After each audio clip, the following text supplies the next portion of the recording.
The Select Committee to investigate the January 6th attack on the United States Capitol will be in order. Without objection, the Chair is authorized to declare the committee in recess at any point. Pursuant to House Deposition Authority Regulation 10, the Chair announces the committee's approval to release the deposition material presented during today's hearing. Good afternoon. When I think about the most basic way to explain the importance of elections in the United States, there's a phrase that always comes to mind. It may sound straightforward, but it's meaningful. We settle our differences at the ballot box. Sometimes my choice prevails, sometimes yours does, but it's that simple. We cast our votes, we count the votes. If something seems off with the results, we can challenge them in court, and then we accept the results. When you're on the losing side, that doesn't mean you have to be happy about it. And in the United States, there's plenty you can do and say so. You can protest, you can organize, you can get ready for the next election to try to make sure your side has a better chance the next time the people settle their differences at the ballot box. But you can't turn violent. You can't try to achieve your desired outcome through force or harassment or intimidation. Any real leader who sees their supporters going down that path, approaching that line, has a responsibility to say, stop. We gave it our best. We came up short. We try again next time, because we settle our differences at the ballot box. On December 14, 2020, the presidential election was officially over. The Electoral College had cast its vote. Joe Biden was the president-elect of the United States. By that point, many of Donald Trump's supporters were already convinced that the election had been stolen, because that's what Donald Trump had been telling them. So what Donald Trump was required to do in that moment, what would have been required of any American leader, was to say, we did our best and we came up short. He went the opposite way. He seized on the anger he had already stoked among his most loyal supporters, and as they approached the line, he didn't wave them off, he urged them on. Today, the committee will explain how, as a part of his last-ditch effort to overturn the election and block the transfer of power, Donald Trump summoned a mob to Washington, D.C., and ultimately spurred that mob to wage a violent attack on our democracy. Our colleagues, Ms. Murphy of Florida and Mr. Raskin of Maryland, will lay out this story. First, I'm pleased to recognize our distinguished Vice Chair, Ms. Cheney of Wyoming, for any opening comments she'd care to offer. Thank you very much, Mr. Chairman. Our committee did not conduct a hearing last week, but we did conduct an on-the-record interview of President Trump's former White House counsel, Pat Cipollone. If you have watched these hearings, you've heard us call for Mr. Cipollone to come forward to testify. He did. And Mr. Cipollone's testimony met our expectations. We will save for our next hearing President Trump's behavior during the violence of January 6th. Today's hearing will take us from December 14th, 2020, when the Electoral College met and certified the results of the 2020 presidential election, up through the morning of January 6th. You will see certain segments of Pat Cipollone's testimony today. We will also see today how President Trump summoned a mob to Washington and how the president's stolen election lies provoked that mob to attack the Capitol. And we will hear from a man who was induced by President Trump's lies to come to Washington and join the mob, and how that decision has changed his life. Today's hearing is our 7th. We have covered significant ground over the past several weeks. And we have also seen a change in how witnesses and lawyers in the Trump orbit approach this committee. Initially, their strategy in some cases appeared to be to deny and delay. Today, there appears to be a general recognition that the committee has established key facts, including that virtually everyone close to President Trump, his Justice Department officials, his White House advisors, his White House counsel, his campaign, all told him the 2020 election was not stolen. This appears to have changed the strategy for defending Donald Trump. Now the argument seems to be that President Trump was manipulated by others outside the administration, that he was persuaded to ignore his closest advisors, and that he was incapable of telling right from wrong.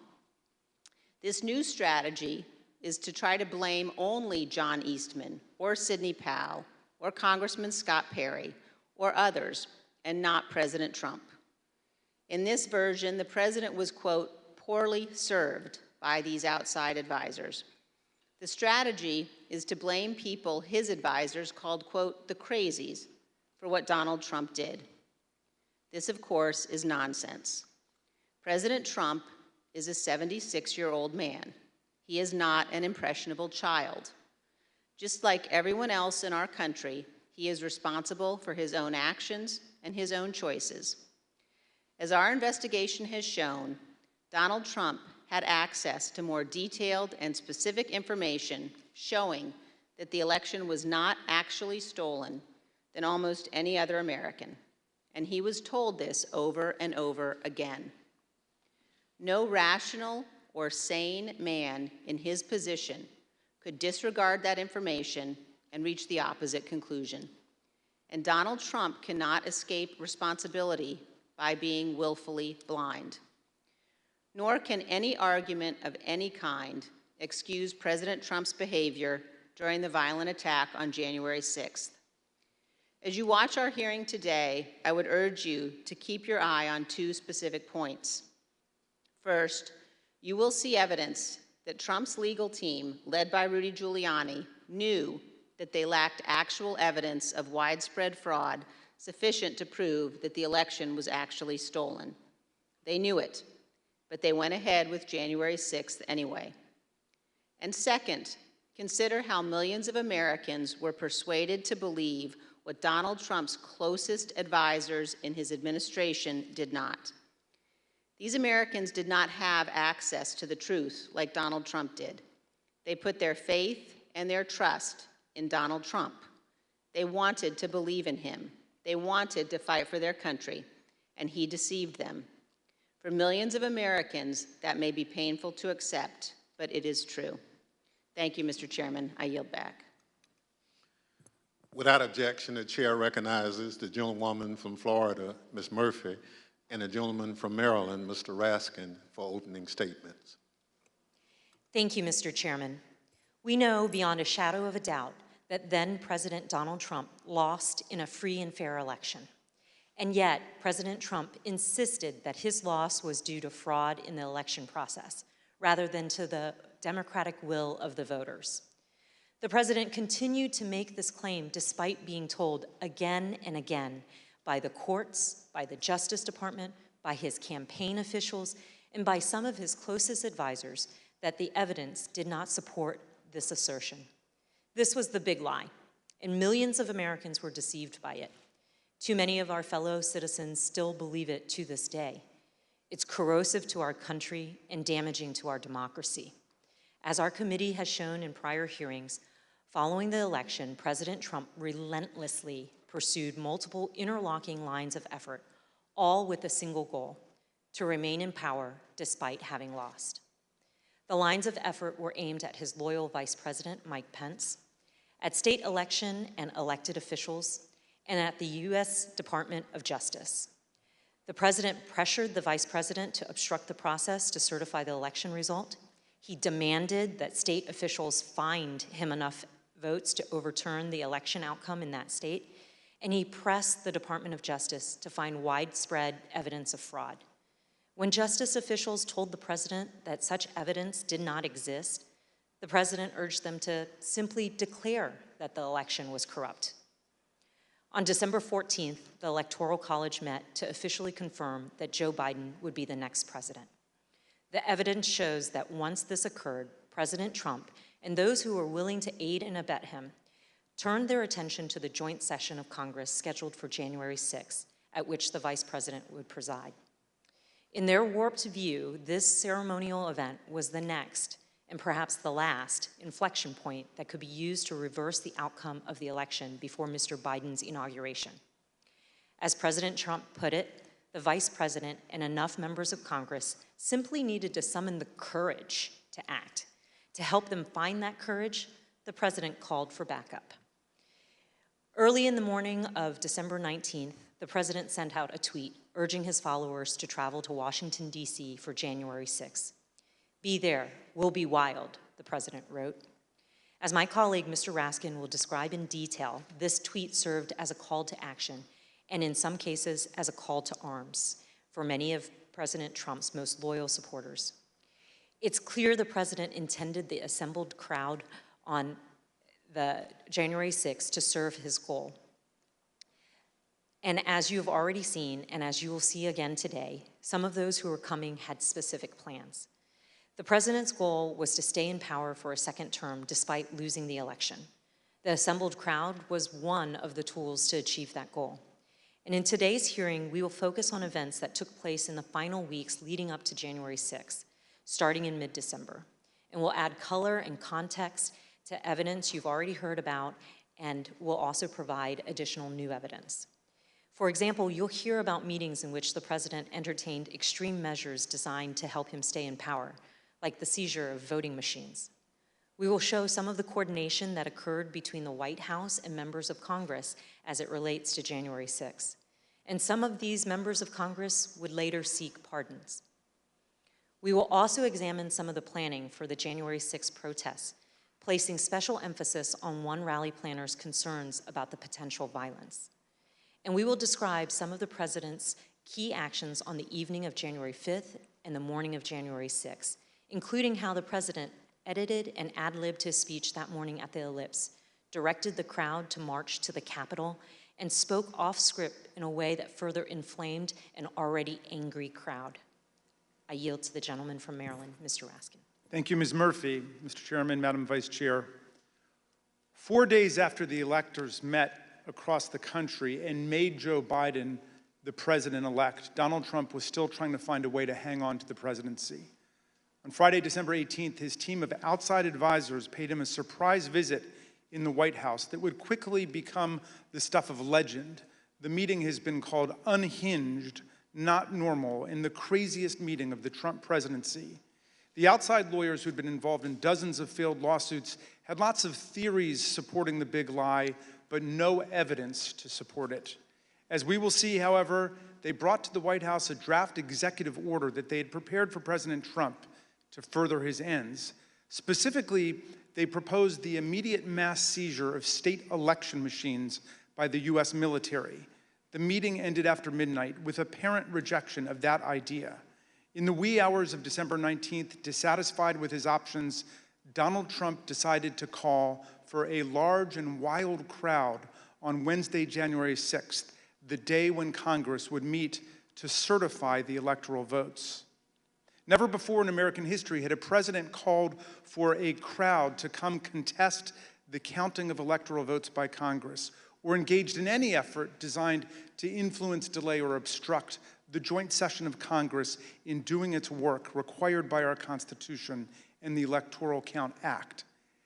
As we'll see, Donald Trump's 1:42 a.m. tweet electrified and galvanized his supporters, especially the dangerous extremists in the Oath Keepers, the Proud Boys, and other racist and white nationalist groups spoiling for a fight against the government. 3 rings of interwoven attack were now operating towards January 6th.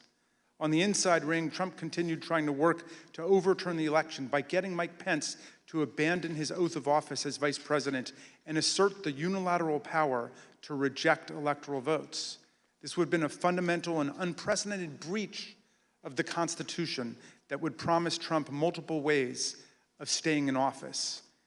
Meanwhile, in the middle ring, members of domestic violent extremist groups created an alliance, both online and in person, to coordinate a massive effort to storm, invade, and occupy the Capitol. By placing a target on the joint session of Congress, Trump had mobilized these groups around a common goal, emboldening them, strengthening their working relationships, and helping build their numbers. Finally, in the outer ring, on January 6th, there assembled a large and angry crowd, the political force that Trump considered both the touchstone and the measure of his political power. Here were thousands of enraged Trump followers, thoroughly convinced by the big lie, who traveled from across the country to join Trump's wild rally to stop the steal. With the proper incitement by political leaders and the proper instigation from the extremists, many members of this crowd could be led to storm the Capitol, confront the vice president in Congress, and try to overturn the 2020 election result. All of these efforts would converge and explode on January the 6th. Mr. Chairman, as you know better than any other member of this committee from the wrenching struggle for voting rights in your beloved Mississippi, the problem of politicians whipping up mob violence to destroy fair elections is the oldest domestic enemy of constitutional democracy in America. Abraham Lincoln knew it too. In 1837, a racist mob in Alton, Illinois, broke into the offices of an abolitionist newspaper and killed its editor, Elijah Lovejoy. Lincoln wrote a speech in which he said that no transatlantic military giant could ever crush us as a nation, even with all of the fortunes in the world.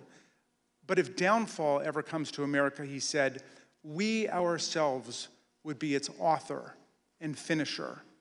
If racist mobs are encouraged by politicians to rampage and terrorize, Lincoln said, they will violate the rights of other citizens and quickly destroy the bonds of social trust necessary for democracy to work. Mobs and demagogues will put us on a path to political tyranny, Lincoln said.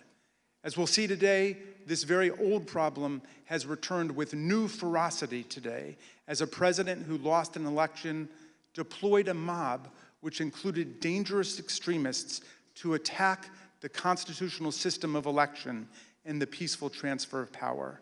And as we'll see, the creation of the internet and social media has given today's tyrants tools of propaganda and disinformation that yesterday's despots could only have dreamed of.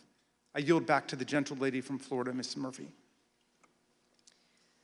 Article 2 of the United States Constitution establishes the Electoral College.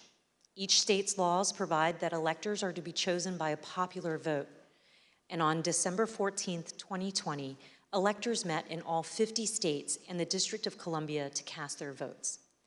Joseph Biden won by a margin of 306 to 232.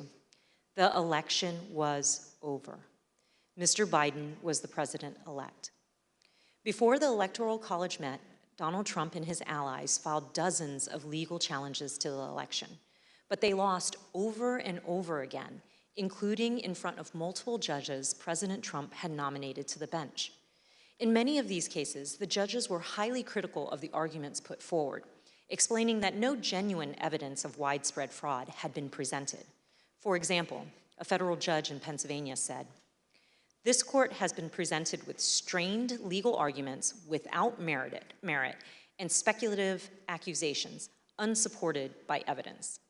In the United States of America, this cannot justify the disenfranchisement of a single voter, let alone all the voters of its 6th most populated state."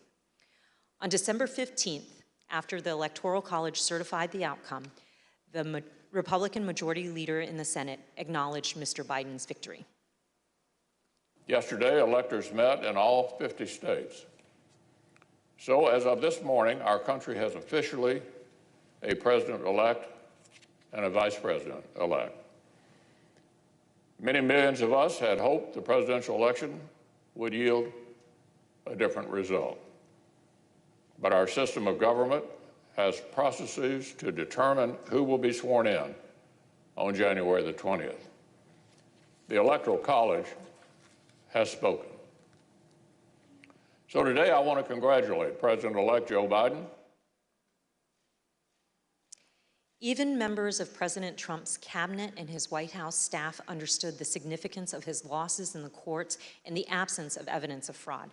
They also respected the constitutional certification by the Electoral College.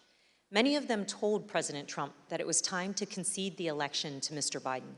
For example, then Secretary of Labor Gene Scalia, an accomplished lawyer and the son of late Justice Scalia, called President Trump in mid-December and advised him to concede and accept the rulings of the courts. And so I had to put a call into the president. I might have called on the 13th. We spoke, I believe, on the 14th, in which I conveyed to him that I thought that it was time for him to acknowledge that President Biden had prevailed in the election. But I communicated to the president that when that legal process is exhausted and when the electors have voted, that's the point at which that outcome needs to be expected. I told him that I did believe, yes, that once those legal processes were run, if fraud had not been established that had affected the outcome of the election, then unfortunately I believed that what had to be done was concede the outcome. As you've seen in prior hearings, President Trump's Justice Department, his White House staff, and his campaign officials were repeatedly telling him that there was no evidence of fraud sufficient to change the outcome of the election. And last week, we conducted an 8-hour interview with President Trump's White House counsel, Pat Cipollone. You'll see a number of excerpts of that interview today and even more in our next hearing. Mr. Cipollone told us that he agreed with the testimony that there was no evidence of fraud sufficient to overturn the election. I want to start by asking if you agree, Mr. Cipollone, with the conclusions of Matt Morgan and Bill Barr, of all of the individuals who evaluated those claims, that there is no evidence of election fraud sufficient to undermine the outcome in a particular state. Yes, I agree with that. And Mr. Cipollone also specifically testified that he believed that Donald Trump should have conceded the election. Did you believe, Mr. Cipollone, that the president should concede once you made the determination based on the investigations that you credited DOJ did and the campaign did? Did you, in your mind, form a belief that the president should concede the election loss at a certain point after the election? Well, again, I was the White House counsel. Some of those decisions are political. So to the extent that, but if your question is, did I believe he should concede the election at a point in time? Yes, I did. I believe Leader McConnell went onto the floor of the Senate, I believe in mid-December, and basically said, the process is done. That would be in line with my thinking on these things. As Attorney General Bill Barr testified, December 14th should have been the end of the matter. December 14th was the day that the states certified their votes and sent them to Congress. And in my view, that was the end of the matter. I didn't see, I thought that this would lead inexorably to a new administration. Mr. Cipollone also testified that the president's chief of staff, Mark Meadows, said he shared this view. Yeah. As early as that November 23rd meeting, we understand that there was discussion about the president possibly conceding the election. And specifically, we understand that Mark Meadows assured both you and Attorney General Barr that the president would eventually agree to a graceful exit. Do you remember Mr. Meadows making any such representation? Are you saying as part of that meeting or separately? Again, without getting into that meeting, I would say that is a statement and a sentiment that I heard from Mark Meadows. I see. And again, do you know if it was on November 23rd or some point? Again, it was probably, around that time, and it was probably subsequent to that time. It wasn't a one-time statement. Mr. Meadows has refused to testify, and the committee is in litigation with him.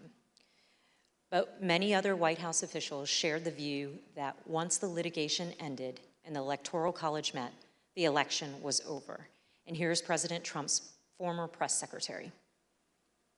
I wanted to clarify, Ms. McEnany, so back to my previous question, it was your view then, or was it your view, that the efforts to overturn the election should have stopped once the litigation was complete? In my view, upon the conclusion of litigation was when I began to plan for life after the administration.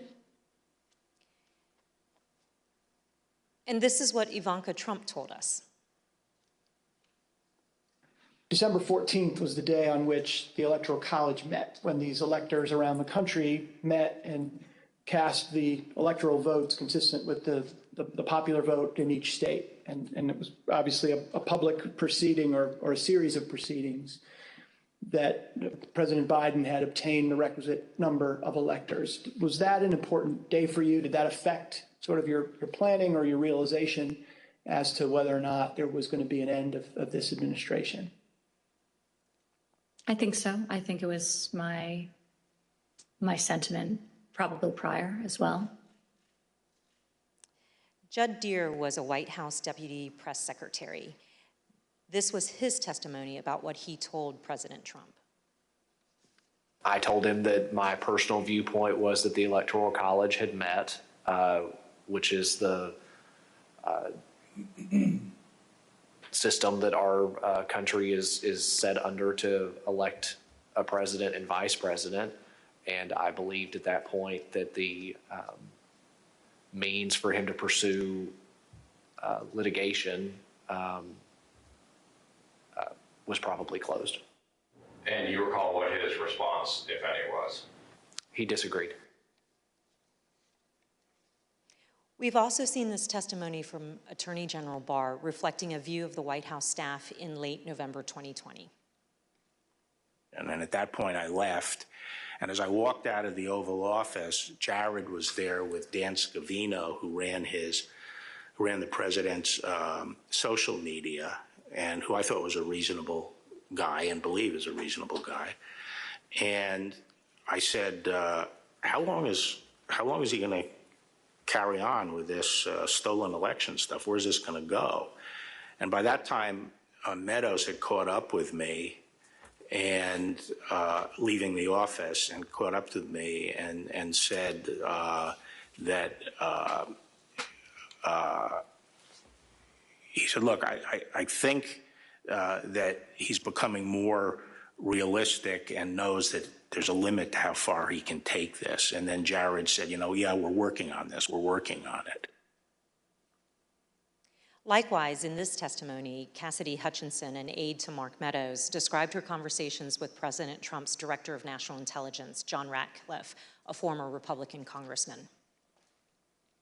He had expressed to me that he was concerned that it could spiral out of control and potentially be dangerous, either for our democracy or the way that things were going for the six. Of course, underlying all of this is the fundamental principle that the President of the United States cannot simply disregard the rulings of state and federal courts, which are empowered to address specific election-related claims. The President cannot simply pretend that the courts had not ruled. By that time, the President or his associates had lost 60 out of 61 cases that they had brought to challenge different aspects of the election in a number of states. They lost 60 out of 61 of those cases. So by the time we get to January 3rd, that's been clear. I assume, Pat, that you would agree the President is obligated to abide by the rulings of the courts. Of course. And I assume you also would... Everybody is obligated to abide by rules, of course. And I assume you also would agree the President has a particular obligation to take care that the laws be faithfully executed. That is one of the President's obligations, correct. Yet President Trump disregarded these court rulings and the counsel from his closest advisors and continued his efforts to cling to power. In our prior hearings, you have heard considerable testimony about President Trump's attempts to corruptly pressure Vice President Pence to refuse to count electoral votes, to corrupt the Department of Justice, to pressure state officials and state legislatures, and to create and submit a series of fake electoral slates. Now, we will show you what other actions President Trump was taking between December 14th, 2020 and January 6th. I yield to the gentleman from Maryland, Mr. Raskin. Thank you, Ms. Murphy. Throughout our hearings, you've heard how President Trump made baseless claims that voting machines were being manipulated by foreign powers in the 2020 election. You've also heard Trump's Attorney General, Bill Barr, describe such claims as complete nonsense, which he told the president. Let's review that testimony. I saw absolutely zero basis for the allegations, but they were made in such a sensational way that they obviously were influencing a lot of people, members of the public, that there was this systemic corruption in the system and that their votes didn't count and that these machines controlled by somebody else were actually determining it, which was complete nonsense. And it was being laid out there. And I told them that it was crazy stuff and they were wasting their time on that. And it was doing a grave disservice to the country. We've learned that President Trump's White House counsel agreed with the Department of Justice about this. Attorney General Barr made a public announcement on December 1st, less than a month after the election, that he had seen no suspended fraud sufficient. Fair to say that by December 1st, you had reached the same conclusion? It's fair to say that I agree with Attorney General Barr's conclusion on December 1st. Yes, I did, and I supported that conclusion. However, the strong rejection of the Attorney General and the White House counsel of these claims did not stop the president from trying to press them in public. But that's not all he did. Indeed, as you'll see in this clip, the president asked Attorney General Bill Barr to have the Department of Justice seize voting machines in the states. My recollection is the president said something like, well, we could get to the bottom, some people say we could get to the bottom of this if the department seized the machines. It was a typical way of raising a point. And I said, absolutely not. There's no probable cause, and I'm not going to seize any machines. And that was that. Yeah. But this wasn't the end of the matter. On the evening of December 18th, 2020, Sidney Powell, General Michael Flynn, and others entered the White House for an unplanned meeting with the president, the meeting that would last multiple hours and become hot-blooded and contentious. The executive order behind me on the screen was drafted on December the 16th, just 2 days after the Electoral College vote, by several of the president's outside advisors over a luncheon at the Trump International Hotel. As you can see here, this proposed order directs the Secretary of Defense to seize voting machines, quote, effective immediately, but it goes even further than that. Under the order, President Trump would appoint a special counsel with the power to seize machines and then charge people with crimes with all resources necessary to carry out her duties. The specific plan was to name Sidney Powell as special counsel, the Trump lawyer who had spent the post-election period making outlandish claims about Venezuelan and Chinese interference in the election, among others. Here's what White House counsel Pat Cipollone had to say about Sidney Powell's qualifications to take on such expansive authority. I don't think Sidney Powell would say that I thought it was a good idea to appoint her special counsel. I was vehemently opposed. I didn't think she should be appointed to anything. Sidney Powell told the president that these steps were justified because of her evidence of foreign interference in the 2020 election. However, as we've seen, Trump's allies had no such evidence and, of course, no legal authority for the federal government to seize state voting machines. Here's Mr. Cipollone again denouncing Sidney Powell's terrible idea. There was a real question in my mind and a real concern, particularly after the Attorney General had reached the conclusion that there wasn't sufficient election fraud to change the outcome of the election. When other people kept suggesting that there was, the answer is, what is it? And at some point, you have to put up or shut up. That was my view. Why was this, on a broader scale, a bad idea for the country? To have the federal government seize voting machines, that's a terrible idea for the country. That's not how we do things in the United States.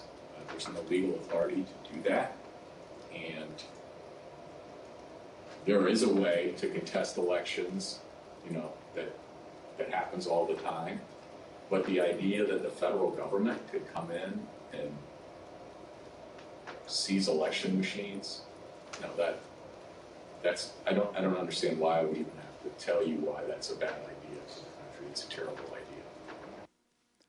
For all of its absurdity, the December 18th meeting was critically important because President Trump got to watch up close for several hours as his White House counsel and other White House lawyers destroyed the baseless factual claims and ridiculous legal arguments being offered by Sidney Powell, Mike Flynn, and others.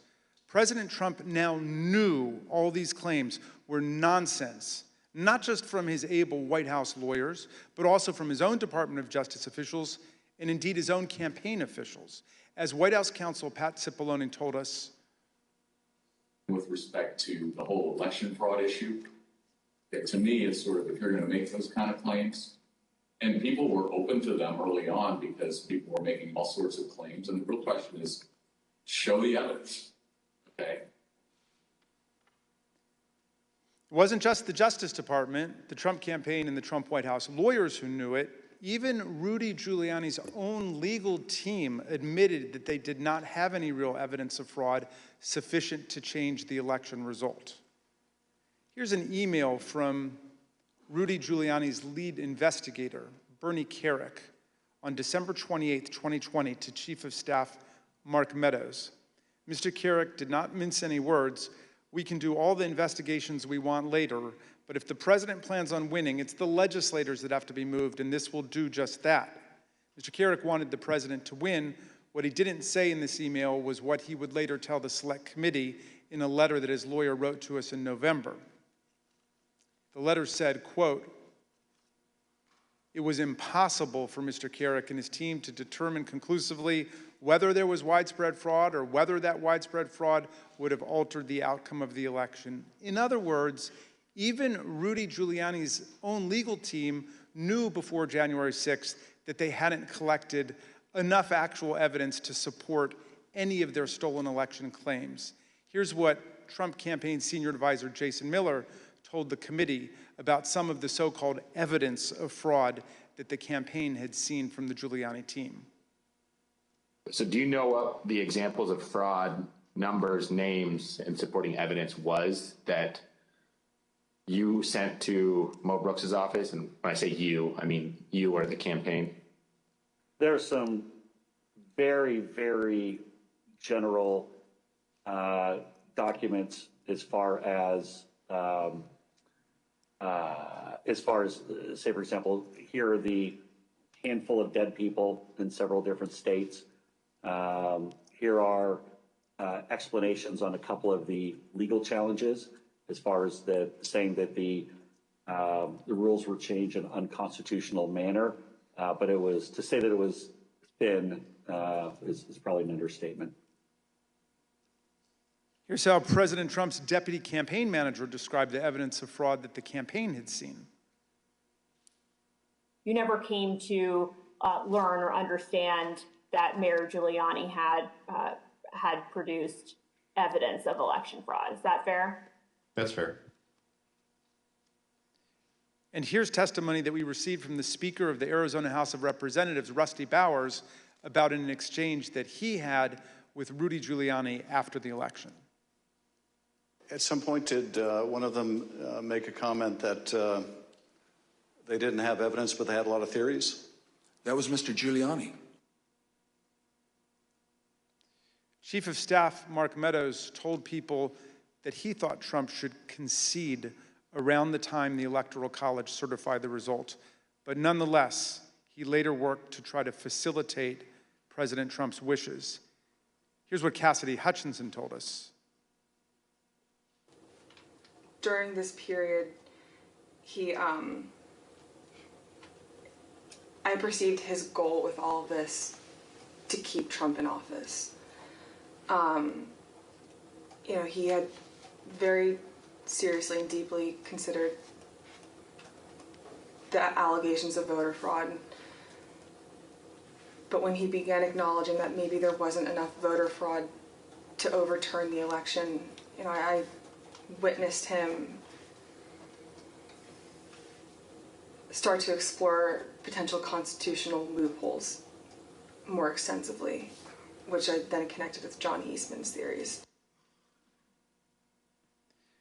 The startling conclusion is this: even an agreed upon complete lack of evidence could not stop President Trump, Mark Meadows, and their allies from trying to overturn the results of a free and fair election. So let's return to that meeting at the White House on the evening of December 18. That night, a group showed up at the White House, including Sidney Powell, retired Lieutenant General Michael Flynn, and former Overstock.com CEO Patrick Byrne. After gaining access to the building from a junior White House staffer, the group made their way to the Oval Office. They were able to speak with the president by himself for some time until White House officials learned of the meeting. What ensued was a heated and profane clash between this group and President Trump's White House advisors, who traded personal insults, accusations of disloyalty to the president, and even challenges to physically fight. The meeting would last over 6 hours, beginning here in the Oval Office, moving around the West Wing, and many hours later, ending up in the president's private residence. The Select Committee has spoken with 6 of the participants, as well as staffers who could hear the screaming from outside the Oval Office.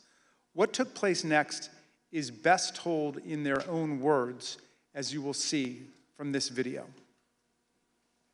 Did you believe that it was going to work, that you were going to be able to get to see the president without an appointment? I had no idea. In fact, you did get to see the president without an appointment. We did. How much time did you have alone with the president? And I say alone, you had other people with you, but right from his aides before the crowd came running? Probably no more than 10 or 15 minutes. Was in that... I bet Pat Cipollone set a new land speed record. I got a call either from Molly or Hirschman that I need to get to the Oval Office. So that was the first point that I had recognized. Okay, there was nobody in there from the White House. Mark's gone. What's going on right now? I opened the door and I walked in. I saw General Flynn. I saw Sidney Powell sitting there. I was not happy to see the people in the Oval Office. Explain why. Well, again, I don't think they were providing. Well, first of all, the Overstock person, I've never knew who this guy was. Actually, the first thing I did, I walked in, I looked at him, and I said, "Who are you?" And he told me. I don't think any of these people were providing the president with good advice, and so I didn't understand how they had gotten in. In the short period of time that you had with the president, did he seem receptive to the presentation that you were making? He was very interested in hearing particularly about the CISA finding and the terms of 13848 that apparently nobody else had bothered to inform him of. I was asking, like, you claim the Democrats were working with Hugo Chavez, Venezuelans, and whomever else. And at one point, General Flynn took out a diagram that supposedly showed IP addresses all over the world, and who was communicating with whom via the machines, and some comment about like Nest thermostats being hooked up to the internet. So it's been reported that during this meeting, Ms. Powell talked about Dominion voting machines and made various election fraud claims that involve foreign countries such as Venezuela, Iran, and China. Is that accurate? Sure. Was the meeting tense? Oh, yeah. It was not a casual meeting. Explain. I mean, at times there were people shouting at each other, hurling insults at each other. It wasn't just sort of people sitting around on a couch, like chit-chatting. Do you recall whether he raised to Ms. Powell the fact that she and the campaign had lost all of the 60 cases that they had brought in litigation? Yes, he raised that. And what was the response? I don't remember what she said. I don't think it was a good response. Cipollone and Hirschman and whoever the other guy was showed nothing but contempt and disdain of the president. Yeah, I remember the three of them were really sort of forcefully attacking me verbally. Derek, and we were pushing back, and we were asking one simple question as a general matter. Where is the evidence? So, what response did you get when you asked Ms. Powell and her colleagues, where's the a variety of responses based on my current recollection, including, can't believe you would say something like, things like this, like, what do you mean, where's the evidence? You should know, and things like that, or, a disregard, I would say, a general disregard for the importance of actually backing up what you say with facts. And, then there was discussion of, well, we don't have it now, but we will have it or whatever. I mean, if it had been me sitting in his chair, I would have fired all of them that night and had them escorted out of the building. But Derek and I both challenged what she was saying. And she says, well, the judges are corrupt. And I was like, everyone? Every single case that you've done in the country you guys lost, every one of them is corrupt, even the ones we appointed? And I'm being nice. I was much more harsh to her.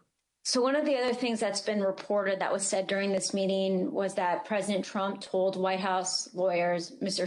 Hirschman and Mr. Cipollone, that they weren't offering him any solutions, but Ms. Powell and others were. So why not try what Ms. Powell and others were proposing? Do you remember anything along those lines being said by President Trump? I do. That sounds right. I think that it got to the point where the screaming was completely out there. I mean, you got people walk in, it was late at night, it had been a long day, and what they were proposing, I thought was nuts. I'm gonna categorically describe it as, you guys are not tough enough. Or maybe I put it another way, you're a bunch of pussies. Excuse the expression, but I'm almost certain the word was used. Flynn screamed at me that I was a quitter and everything, kept on standing up and turning around and screaming at me. And then at a certain point, I had it with him. So I yelled back. Either come over or sit your effing ass back down. The president and the White House team went upstairs to the residence, but to the public part of the residence, the big parlor where you can have meetings in the conference room. Oval? They call that the yellow oval? Yes, exactly, the yellow Oval Office. I always called it the upper. And I'm not exactly sure where the Sydney group went. I think maybe the Roosevelt room. And I stayed in the cabinet room, which is kind of cool. I really like that. All by myself. At the end of the day, we landed where we started the meeting, at least from a structural standpoint, which was Sidney Powell was fighting, Mike Flynn was fighting. They were looking for avenues that would result in President Trump remaining President Trump for a second term.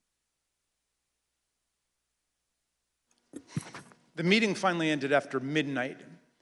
Here are text messages sent by Cassidy Hutchinson during and after the meeting. As you can see, Ms. Hutchinson reported that the meeting in the West Wing was unhinged. The meeting finally broke up after midnight during the early morning of December 19. Cassidy Hutchinson captured the moment of Mark Meadows escorting Rudy Giuliani off the White House grounds to, quote, make sure he didn't wander back into the mansion. Certain accounts of this meeting indicate that President Trump actually granted Ms. Powell security clearance and appointed her to a somewhat ill-defined position of special counsel. he asked Pat Cipollone if he had the authority to name me special counsel, and he said yes. And then he asked him if he had the authority to give me whatever security clearance I needed, and Pat Cipollone said yes. And then the president said, okay, you know, I'm naming her that, and I'm giving her security clearance. And then shortly before we left, and it totally blew up, was when Cipollone and/or Hirschman and whoever the other young man was said, you can name her whatever you want to name her, and no one's going to pay any attention to it. How did he respond? How did the president respond to that? Something like, you see what I deal with this all the time. Over the ensuing days, no further steps were taken to appoint Sidney Powell, but there is some ambiguity about what the president actually said and did during the meeting. Here is how Pat Cipollone described it. I don't know what her understanding of whether she had been appointed, what she had been appointed to. Okay. In my view, she hadn't been appointed to anything and ultimately wasn't appointed to anything because there had to be other steps taken. So that was my view when I left the meeting, but she may have a different view and others may have a different view, and the president may have a different view. Were any steps taken, including the president himself, telling her she'd been appointed? Again, I'm not going to get into what the president said in the meeting. You know, my recollection is you're not appointed till steps are taken to get the paperwork done. And when I left the meeting, okay, I guess what I'm trying to say is I'm not going to get into what the president said or said he wanted. Mr. Cipollone, when the matter continued to flare up over the next several days, was it your understanding that Sidney Powell was still seeking an appointment, or that she was asserting that she had been appointed by the president at the December 18 meeting? You know, now that you mention it, probably both. You know, in terms of like, I think she may have been of the view that she had been appointed and was seeking to, you know, get that done, and that she should be appointed. As you listen to these clips, remember that Ms. Powell, the person who President Trump tried to make special counsel, was ultimately sanctioned by a federal court and sued by Dominion Voting Systems for defamation. In her own defense to that lawsuit, Sidney Powell argued that, quote, no reasonable person would conclude that the statements were truly statements of fact. Not long after Sidney Powell, General Flynn, and Rudy Giuliani left the White House in the early hours of the morning, President Trump turned away from both his outside advisors' most outlandish and unworkable schemes and his White House counsel's advice to swallow hard and accept the reality of his loss. Instead, Donald Trump issued a tweet that would galvanize his followers, unleash a political firestorm, and change the course of our history as a country. Trump's purpose was to mobilize a crowd. And how do you mobilize a crowd in 2020? With millions of followers on Twitter, President Trump knew exactly how to do it. At 1:42 a.m. on December 19, 2020, shortly after the last participants left the unhinged meeting, Trump sent out the tweet with his explosive invitation. Trump repeated his big lie and claimed it was, quote, statistically impossible to have lost the 2020 election, before calling for a big protest in D.C. on January 6th. Be there, will be wild. Trump supporters responded immediately. Women for America First, a pro-Trump organizing group, had previously applied for a rally permit for January 22nd and 23rd in Washington, D.C., several days after Joe Biden was to be inaugurated. But in the hours after the tweet, they moved their permit to January 6th, 2 weeks before. This rescheduling created the rally where Trump would eventually speak. The next day, Ali Alexander, leader of the Stop the Steal organization and a key mobilizer of Trump supporters, registered wildprotest.com, named after Trump's tweet, WildProtest.com provided comprehensive information about numerous newly organized protest events in Washington. It included event times, places, speakers, and details on transportation to Washington, D.C. Meanwhile, other key Trump supporters, including far-right media personalities, began promoting the wild protest on January 6th. It's Saturday, December 19th. The year is 2020. And one of the most historic events in American history has just taken place. President Trump, in the early morning hours today, tweeted that he wants the American people to march on Washington, D.C. on January 6, 2021. And now Donald Trump is calling on his supporters to descend on Washington, D.C., January 6th. He is now calling on we, the people, to take action and to show our numbers. We're going to only be saved by millions of Americans moving to Washington, occupying the entire area, if necessary, storming right into the Capitol. You know, we know the rules of engagement. If you have enough people, you can push down any kind of a fence or a wall. This could be Trump's last stand. And it's a time when he has specifically called on his supporters to arrive in D.C. That's something that may actually be the big push Trump supporters need to say, this is it. It's now or never. You better understand something, son. You better understand something. Red wave, bitch. Red wave. This is going to be a red wedding going down January 6th. On that day, Trump says, show up for a protest, it's gonna be wild. And based on what we've already seen from the previous events, I think Trump is absolutely correct. Motherfucker, you better look outside. You better look out January 6th. Kick that fucking door open. Look down the street. There's going to be 1 million plus geeked up armed Americans. The time for games is over. The time for action is now. Where were you when history called? Where were you when you and your children's destiny and future was on the line? In that clip, you heard one of Trump's supporters predict a red wedding, which is a pop culture reference to mass slaughter. But the point is that Trump's call to Washington reverberated powerfully and pervasively online. The committee has interviewed a former Twitter employee who explained the effect that Trump had on the Twitter platform. This employee was on the team responsible for platform and content moderation policies on Twitter throughout 2020 and 2021. The employee testified that Twitter considered adopting a stricter content moderation policy after President Trump told the Proud Boys to stand back and stand by from the lectern at the September 29th presidential debate. But Twitter chose not to act. Here's the former employee, whose voice has been obscured to protect their identity, discussing Trump's stand back and stand by comment and the effect it had.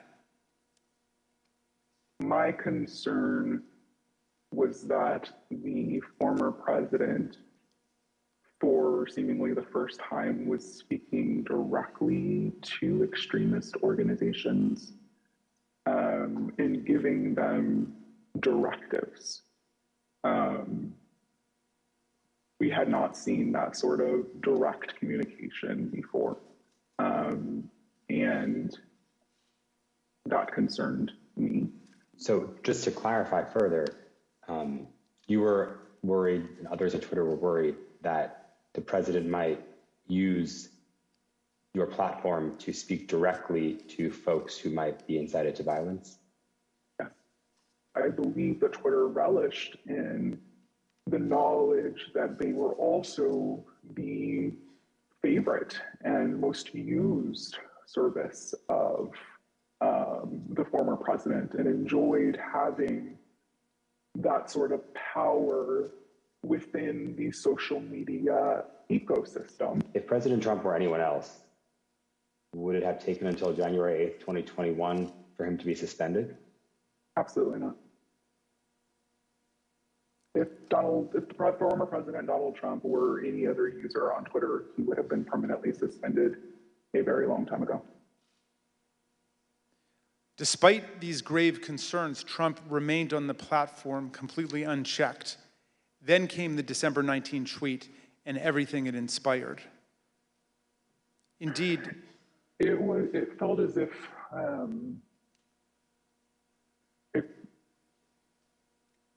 a mob was being organized, and they were gathering together their weaponry and their logic and their reasonings behind why they were prepared to fight prior to December 19th. Again, it was vague. It was non-specific, but very clear that individuals were ready, willing, and able to take up arms. After this tweet on December 19th, again, it became clear not only were these individuals ready and willing, but the leader of their cause was asking them to join him in this cause and in fighting for this cause in DC on January 6th as well. I will also say what shocked me was the responses to these tweets, right? So these were a lot of the locked and loaded, stand back, stand by, those tweets were in response to Donald Trump saying things like this, right? So there would be a response that said, big protest in DC on January 6th, be there, be wild, and someone would respond and say, I'm locked and loaded and ready for Civil War Part 2, right? I very much believe that Donald Trump posting this tweet on December 19th was essentially staking a flag in DC on January 6th for his supporters to come and rally. And you were concerned about the potential for this gathering becoming violent? Absolutely. Indeed, many of Trump's followers took to social media to declare that they were ready to answer Trump's call.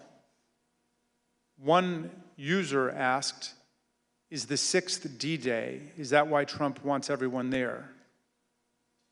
Another asserted, Trump just told us all to come armed.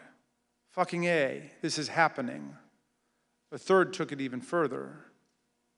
It will be wild means we need volunteers for the firing squad. Jim Watkins, the owner of 8kun, the fringe online forum that was birthplace of the QAnon extremist movement, confirmed the importance of Trump's tweet. Why did you first decide to go to DC for January 6th? When the President of the United States announced that he was going to have a rally, then I bought a ticket and went. Watkins was at the Capitol on January 6th. Some who have since been indicted for their involvement in the attack on the Capitol also responded. One of them posted on the 19th, quote, calling all patriots, be in Washington, D.C., January the 6th. This wasn't organized by any group. DJT has invited us, and it's going to be wild. Some of the online rhetoric turned openly homicidal and white nationalist, such as, why don't we just kill them, every last Democrat, down to the last man, woman, and child? And it's time for the day of the rope. White revolution is the only solution. Others realized that police would be standing in the way of their effort to overturn the election. So one wrote, I'm ready to die for my beliefs. Are you ready to die, police? Another wrote on the Donald.win, cops don't have standing if they're laying on the ground in a pool of their own blood. The Donald.win was an openly racist and anti-Semitic forum. The Select Committee deposed that site's founder, Jody Williams. He confirmed how the president's tweet created a laser-like focus on the date of January the 6th. People have been talking about going to D.C. as soon as the election was over. And do you recall whether or not the conversation around those dates centered on the 6th after the president's tweet? Oh, sure. Yeah. I mean, after it was announced that, he was going to be there on the 6th to talk, yes. Then anything else was kind of shut out, and it was just going to be on the 6th. Okay. And that was pretty clearly reflected in the content on the site? Yeah, sure. On that site, many shared plans and violent threats. Bring handcuffs and wait near the tunnels, wrote one user. A commenter replied, suggesting zip ties instead. One post encouraged others to come with body armor, knuckles, shields, bats, pepper spray, whatever it takes. All of those were used on the 6th. The post concluded, join your local Proud Boys chapter as well. The Donald.win featured discussions of the tunnels beneath the Capitol complex, suggestions for targeting members of Congress, and encouragement to attend this once-in-a-lifetime event. While Trump supporters grew more aggressive online, he continued to rile up his base on Twitter. He said there was overwhelming evidence that the election was the biggest scam in our nation's history. As you can see, the president continued to boost the event, tweeting about it more than a dozen times in the lead up to January the 6th. Mr. Chairman, I reserve. The chair requests that those in the hearing room remain seated until the Capitol Police have escorted members from the room. Pursuant to the order of the committee of today, the chair declares the committee in recess for a period of approximately 10 minutes.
committee will be in order.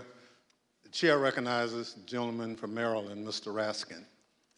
Mr. Chairman, President Trump's tweet drew tens of thousands of Americans to Washington to form the angry crowd that would be transformed on January the 6th into a violent mob. Dr. Donnell Harvin, who was the Chief of Homeland Security and Intelligence for D.C., told the committee how his team saw Trump's December 19th tweet unite violent groups across the spectrum on the far right. We got derogatory information from OSINT suggesting that some very, very violent individuals were organizing to come to D.C. And not only were they organizing to come to D.C., but they were these groups, these non-aligned groups were aligning. And so all the red flags went up at that point. You know, when you have armed militia, you know, collaborating with white supremacy groups, collaborating with conspiracy theory groups online, all toward the common goal, you start seeing what we call in you know, terrorism a blended ideology, and that's a very, very bad sign. Then when they were clearly across, not just across one platform, but across multiple platforms of these groups coordinating, not just like chatting, hey, how's it going, you know, what's the weather like where you're at, but like, what are you bringing, what are you wearing, you know, where do we meet up? Do you have plans for the Capitol? That's operational, that's like pre-operational intelligence, right? And that is something that's clearly alarming. The Proud Boys and the Oath Keepers are two key groups that responded immediately to President Trump's call. The Proud Boys are a far-right street-fighting group that glorifies violence and white supremacy. The Oath Keepers are extremists who promote a wide range of conspiracy theories and sought to act as a private paramilitary force for Donald Trump. The Department of Justice has charged leaders of both groups with seditious conspiracy to overthrow the government of the United States on January the 6th. Trump's December 19th tweet motivated these two extremist groups, which have historically not worked together to coordinate their activities. December 19th at 10:22 a.m., just hours after President Trump's tweet, Kelly Meggs, the head of the Florida Oath Keepers, declared an alliance among the Oath Keepers, the Proud Boys, and the Florida 3 Percenters, another militia group. He wrote, "We have decided to work together and shut this shit down." Phone records obtained by the Select Committee show that later that afternoon, Mr. Meggs called Proud Boys leader Enrique Tarrio, and they spoke for several minutes. The very next day, the Proud Boys got to work. The Proud Boys launched an encrypted chat called the Ministry of Self-Defense. The committee obtained hundreds of these messages, which show strategic and tactical planning about January the 6th, including maps of Washington, D.C. that pinpoint the location of police. In the weeks leading up to the attack, leaders in both the Proud Boys and the Oath Keepers worked with Trump allies. One such ally was Lieutenant General Michael Flynn, Trump's former national security advisor and one of the participants in the unhinged meeting at the White House on December 18th. He also had connections to the Oath Keepers. This photo from December 12th shows Flynn and Patrick Byrne, another Trump ally who was present at that December 18th meeting, guarded by indicted Oath Keeper Roberto Minuta. Another view of the scene shows Oath Keepers leader Stuart Rhodes in the picture as well. Another central figure with ties to this network of extremist groups was Roger Stone, a political consultant and longtime confidant of President Trump. He pardoned both Flynn and Stone in the weeks between the election on November 3rd and January 6th. In the same time frame, Stone communicated with both the Proud Boys and the Oath Keepers regularly. The committee obtained encrypted content from a group chat called Friends of Stone, FOS, which included Stone, Rhodes, Tarrio, and Ali Alexander. The chat focused on various pro-Trump events in November and December of 2020, as well as January 6th. As you can see here, Stuart Rhodes himself urged the Friends of Stone to have people go to their state capitals if they cannot make it to Washington for the first Million MAGA March on November 14th. These friends of Roger Stone had a significant presence at multiple pro-Trump events after the election, including in Washington on December the 12th. On that day, Stewart Rhodes called for Donald Trump to invoke martial law, promising bloodshed if he did not. He needs to know from you that you are with him, that he does not do it now while he is commander-in-chief. We're going to have to do it ourselves later in a much more desperate, much more bloody war. Let's get it on now while he is still the commander-in-chief. Hooah! That night, the Proud Boys engaged in violence on the streets of Washington and hurled aggressive insults at the police. You oath breakers! Do your fucking job! Give us 1 hour! 1 hour! Just the previous night, the co-host of InfoWars issued an ominous warning at a rally alongside Roger Stone and Proud Boys leader Enrique Tarrio.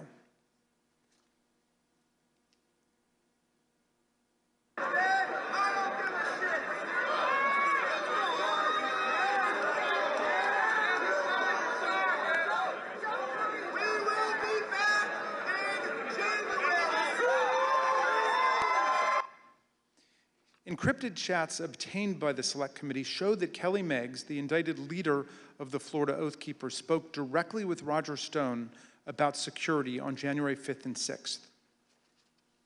In fact, on January 6th, Stone was guarded by 2 Oath Keepers who have since been criminally indicted for seditious conspiracy. One of them later pleaded guilty, and according to the Department of Justice, admitted that the Oath Keepers were ready to use, quote, lethal force if necessary against anyone who tried to remove President Trump from the White House, including the National Guard. As we've seen, the Proud Boys were also part of the Friends of Stone network. Stone's ties to the Proud Boys go back many years. He's even taken their so-called fraternity creed, required for the first level of initiation to the group.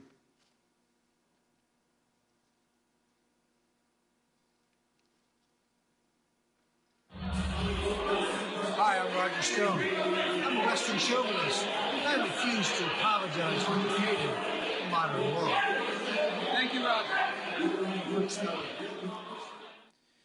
Kelly Sorrell, a lawyer who assists the Oath Keepers and a volunteer lawyer for the Trump campaign, explained to the committee how Roger Stone and other figures brought extremists of different stripes and views together.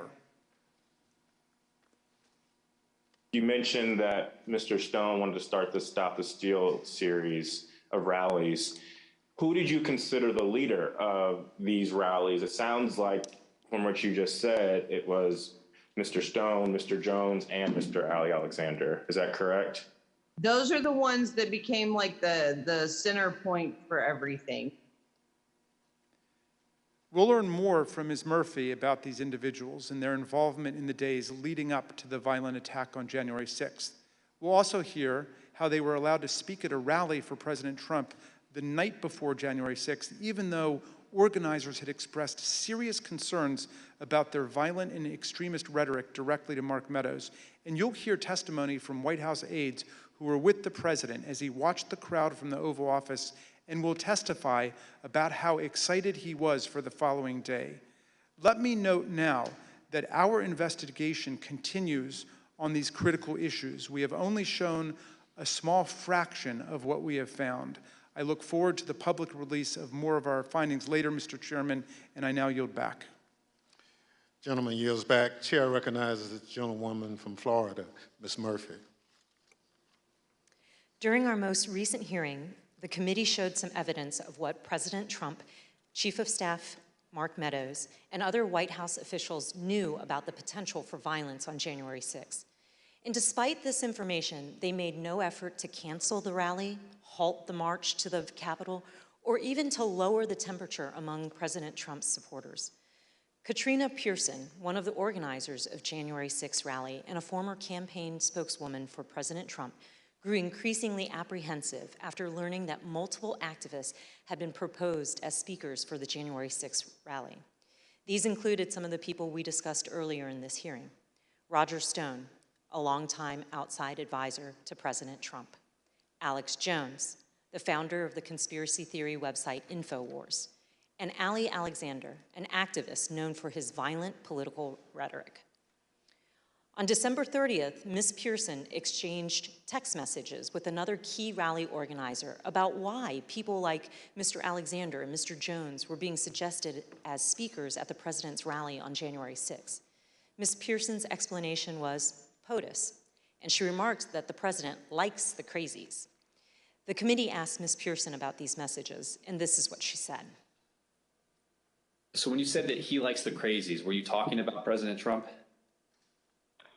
Yes, I was talking about President Trump. He loved people who viciously defended him in public. But consistent in terms of the support for these people, at least with what the president likes, from what you could tell. Yes, the people that would be very, very vicious in publicly defending him. On January 2nd, Ms. Pearson's concerns about the potential rally speakers had grown serious enough that she reached out to Mr. Meadows directly. She wrote, "Good afternoon. Would you mind giving me a call regarding this January 6th event? Things have gotten crazy and I desperately need some direction, please." According to phone records obtained by the committee, Ms. Pearson received a phone call from Mr. Meadows 8 minutes later. Here's what Ms. Pearson said about that conversation. So what specifically did you tell him, though, about other events? Just that there were a bunch of entities coming in. Some were very suspect, but they're going to be on other stages, some on other days. A very, very brief overview of what was actually happening and why I raised the red flags. And when you told him that people were very suspect, did you tell him what you meant by that, or what did you convey to him about what your the problems with these folks? I think I even texted him some of my concerns, but I did briefly go over some of the concerns that I had raised to everybody with Alex Jones or Ali Alexander and some of the rhetoric that they were doing.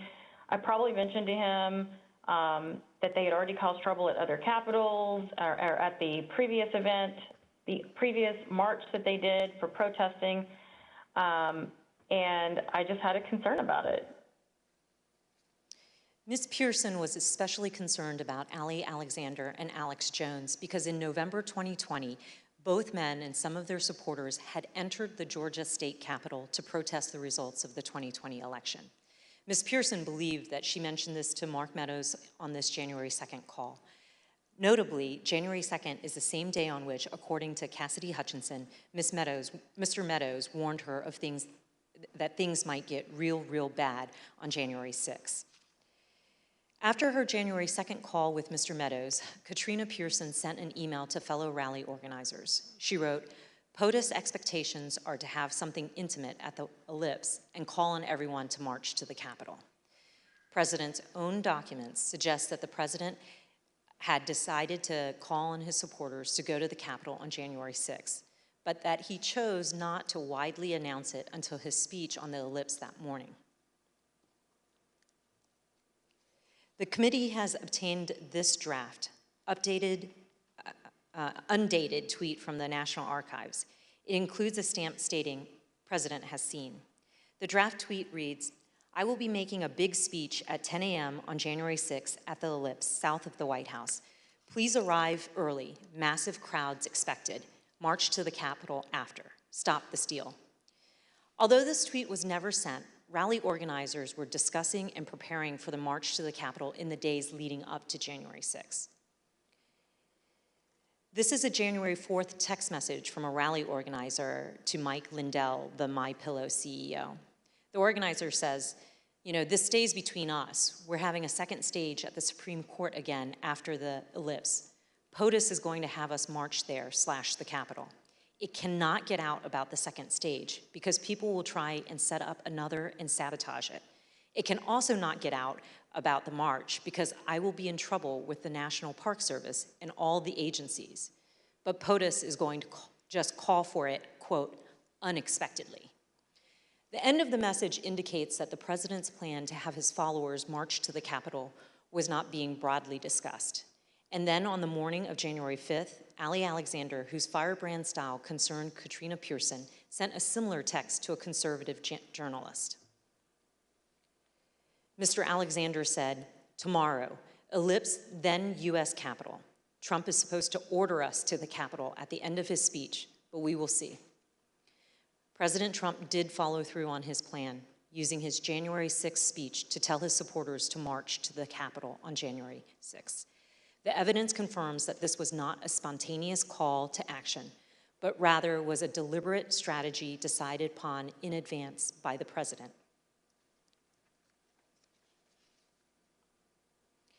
Another part of the president's strategy involved certain members of Congress who amplified his unsupported assertions that the election had been stolen. In the weeks after the election, the White House coordinated closely with President Trump's allies in Congress to disseminate his false claims and to encourage members of the public to fight the outcome on January 6. We know that the president met with various members to discuss January 6 well before the joint session. The president's private schedule for December 21st, 2020 shows a private meeting with Republican members of Congress. We know that Vice President Pence, Chief of Staff Mark Meadows, and Rudy Giuliani also attended that meeting. We obtained an email that was sent from Congressman Mo Brooks of Alabama to Mark Meadows setting up that meeting. The subject line is White House meeting December 21st regarding January 6th. In his email, Congressman Brooks explained that he had not asked anyone to join him in the, quote, January 6th effort, because in his view, quote, only citizens can exert the necessary influence on senators and congressmen to join this fight against massive voter fraud and election theft. At this point, you may also recall testimony given in our earlier hearing by Acting Attorney General Richard Donahue, who said that the president asked the Department of Justice to, quote, just say that the election was corrupt and leave the rest to me and the Republican congressman. According to White House visitor logs obtained by the committee, members of Congress present at the White House on December 21st included Congressman Brian Babin, Andy Biggs, Matt Gaetz, Louis Gohmert, Paul Gosar, Andy Harris, Jody Heiss, Jim Jordan, and Scott Perry. Then Congresswoman-elect Marjorie Taylor Greene was also there. We heard testimony in an early hearing that a pardon was ultimately requested by Congressman Mo Brooks and other members of Congress who attended this meeting. We've asked witnesses what happened during the December 21st meeting, and we've learned that part of the discussion centered on the role of the vice president during the counting of the electoral votes. These members of Congress were discussing what would later be known as the Eastman theory, which was being pushed by attorney John Eastman. In one of our earlier hearings, you heard in great detail that President Trump was trying to convince Vice President Pence to do something illegal. His White House counsel confirmed all of that in testimony last week. Your view, Mr. Cipollone, upon those discussions with Mr. Philbin, with Greg Jacob, what was your assessment as to what the Vice President could or could not do at the joint session? What was my assessment about what he could or couldn't do? Yes, your view of the issue. My view was that the vice president didn't have the legal authority to do anything except what he did. They've both told us, Mr. Philbin and Mr. Jacob, that they looked very closely at the Eastman memos, the Eastman theory, and thought that it had no basis, that it was not a strategy that the president should pursue. It sounds like that's consistent with your impression as well. My impression would have been informed certainly by them. Campaign senior advisor Jason Miller told us that Mr. Cipollone thought John Eastman's theories were nutty, something Mr. Cipollone wouldn't refute. We've received testimony from various people about this. One was Jason Miller, who was a campaign, said that the way it was communicated to me was that Pat Cipollone thought the idea was nutty, and at one point confronted Eastman basically with the same sentiment. I don't have any reason to contradict what he said. On January 4th, John Eastman went to the White House to meet with the president and vice president. Mr. Cipollone tried to participate in this meeting, but he was apparently turned away. You didn't go to the meeting in the Oval Office where Eastman met with the president and with the vice president. Do you remember why you didn't personally attend? I did walk to that meeting, and I did go into the Oval Office with the idea of attending that meeting, and then I ultimately did not attend that meeting. Why not? The reasons for that are privilege. Okay. Were you asked to not attend the meeting, or did you make a personal decision not to attend the meeting? Again, without getting into privilege. Recall that Greg Jacob, the vice president's counsel, stated that Mr. Eastman acknowledged he would lose 9-0 if his legal theory were challenged in the Supreme Court. Mr. Cipollini had reviewed Mr. Eastman's legal theory and expressed his view repeatedly that the vice president was right. He even offered to take the blame for the vice president's position. I thought that the vice president did not have the authority to do what was being suggested under a proper reading of the law. I conveyed that. Okay.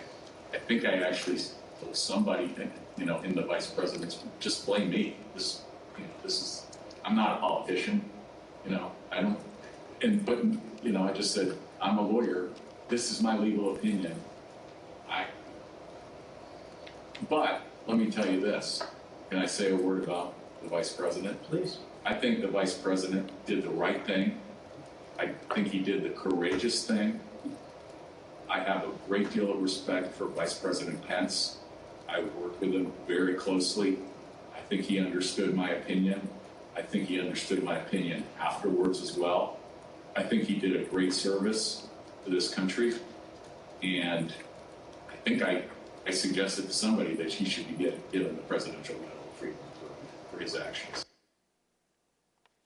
Earlier this year, a federal district court judge concluded that President Trump and Mr. Eastman, relying on Mr. Eastman's theory, more likely than not violated multiple federal criminal laws in their pressure campaign against the vice president. Also recall earlier in this hearing, we saw that Rudy Giuliani's team did not have actual evidence of fraud sufficient to change the result of the election. That's important because as January 6th approached, the Republican members of the House and Senate were looking for reason to object to the electors, and no real evidence was ever given to them. And we know that Republican members of the House received a memorandum from the chairwoman of the House Republican Caucus in the days before January 6, explaining in detail the many constitutional and legal problems with objections and describing the principal judicial rulings dismissing the claims of widespread fraud. But their plan to object to the certification of the election on January 6 went forward anyway. The next day, on January 5th, the day before the attack on the Capitol, tens of thousands of people converged on Washington. While certain close associates of President Trump privately expressed concerns about what would occur on January 6, other members of the president's inner circle spoke with great anticipation about the events to come. The committee has learned from the White House phone logs that the president spoke to Steve Bannon, his close advisor, at least twice on January 5th. The first conversation they had lasted for 11 minutes. Listen to what Mr. Bannon said that day after the first call he had with the president. All hell is going to break loose tomorrow.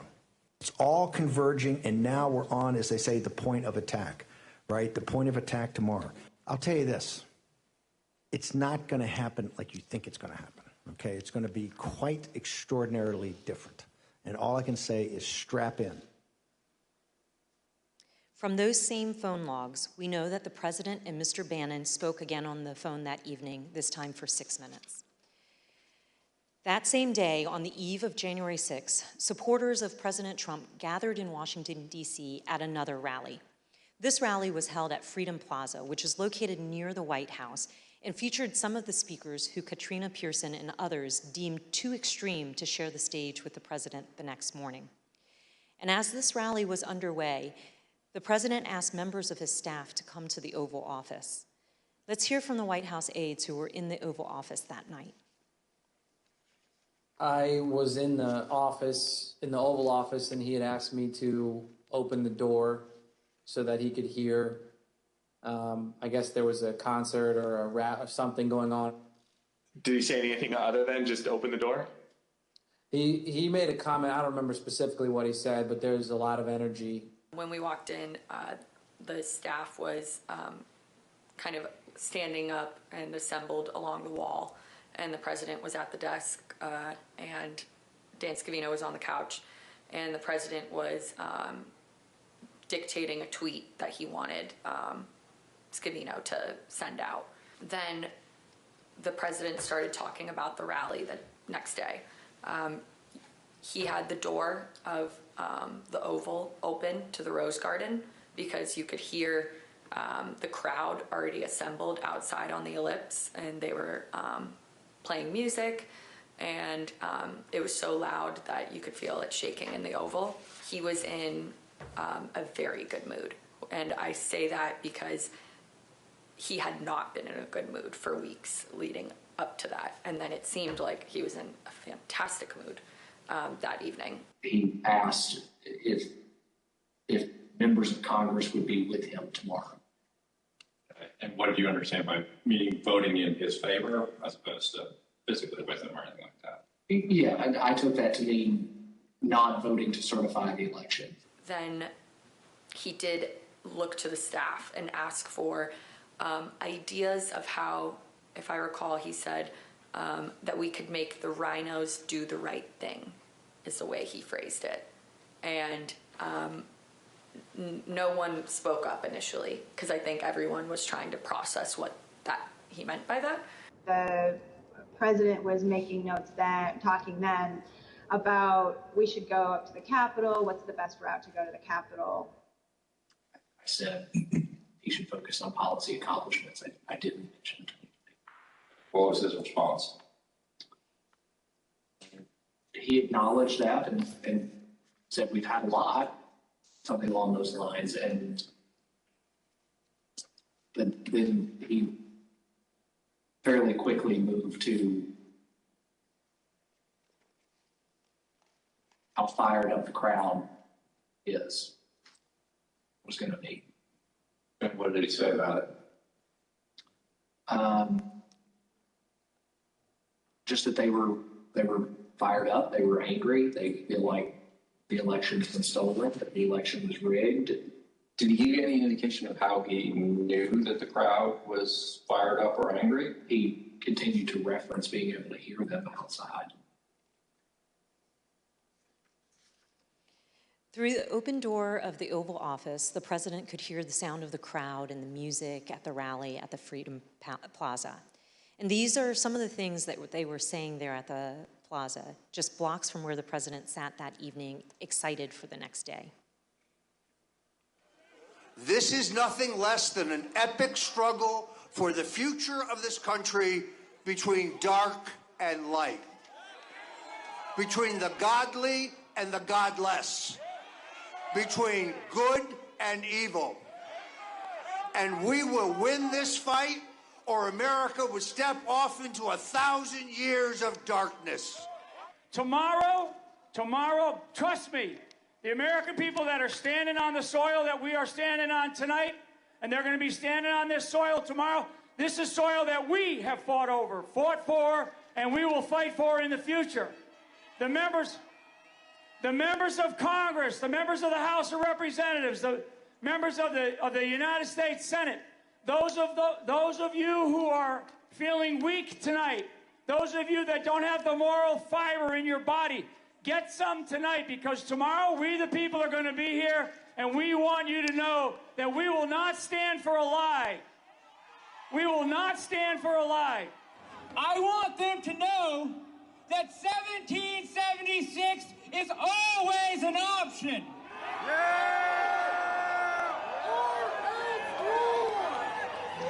These degenerates in the deep state are going to give us what we want, or we are going to shut this country down.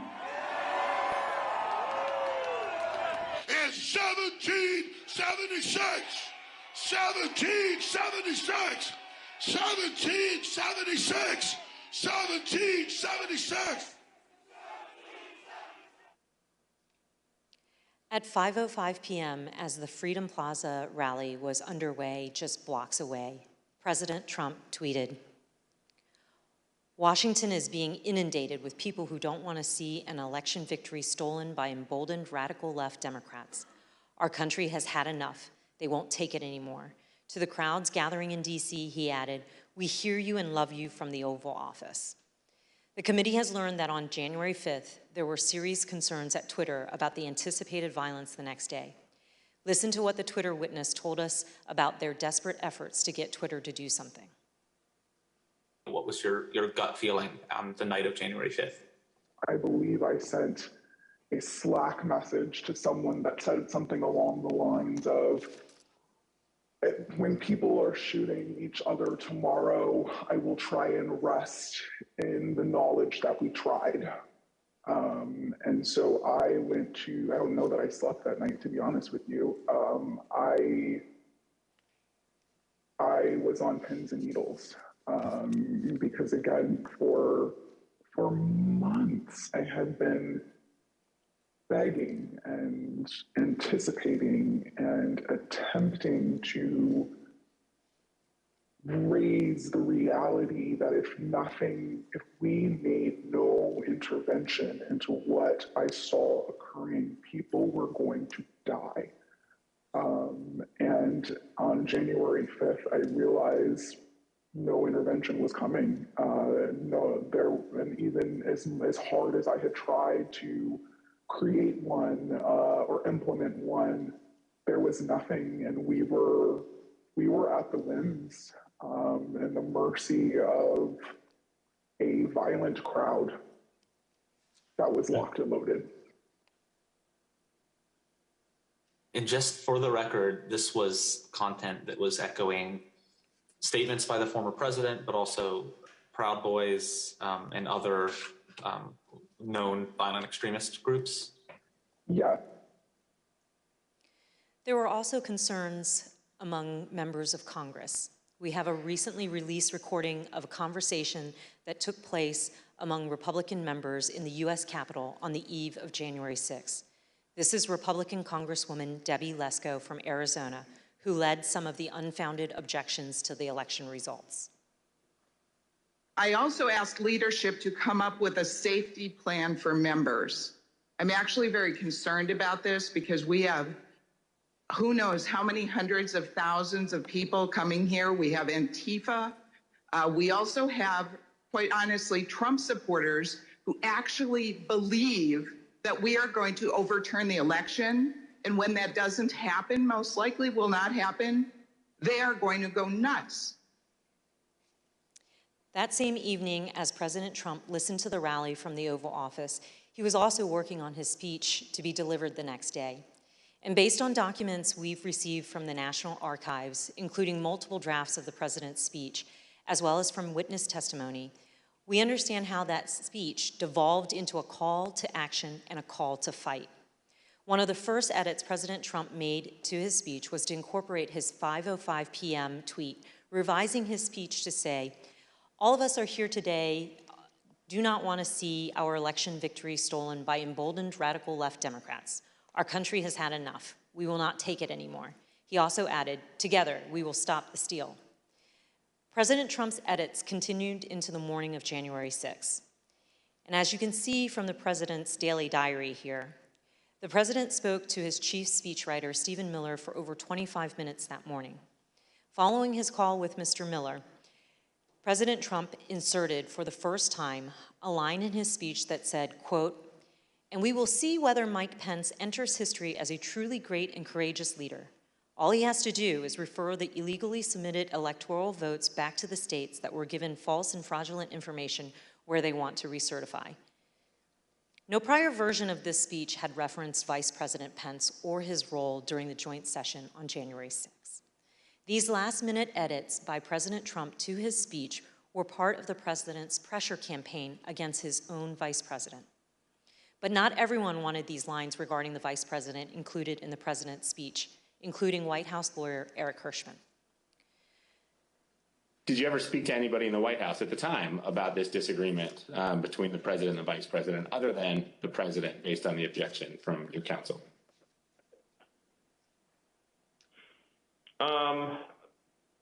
Maybe had a brief conversation about it with Eric Hirschman.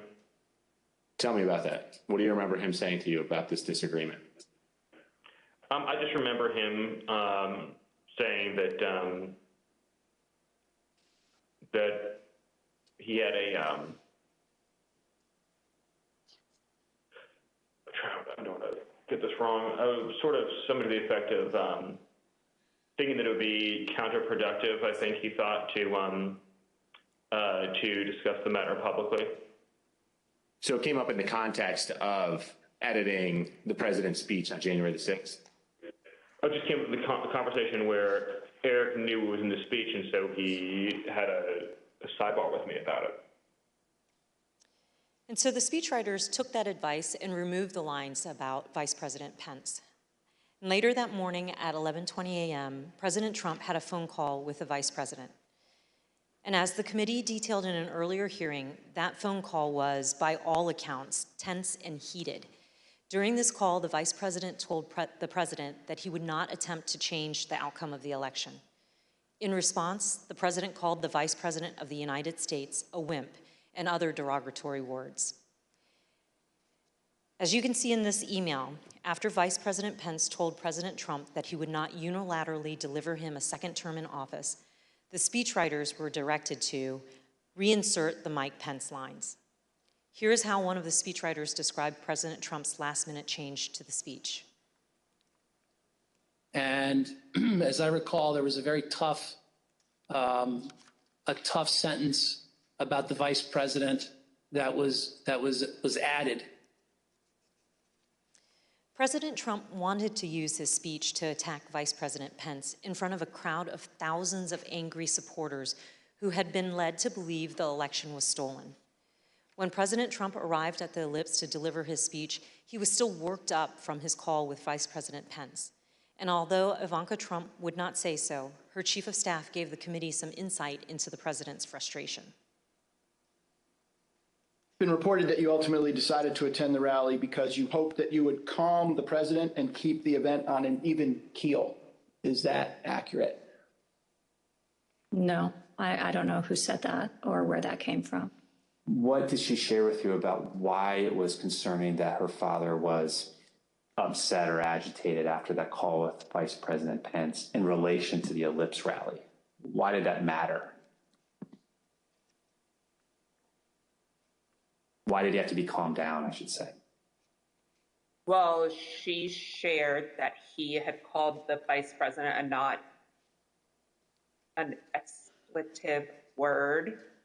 I think that bothered her, and I think she could tell based on the conversations and what was going on in the office that he was angry and upset, and people were providing misinformation.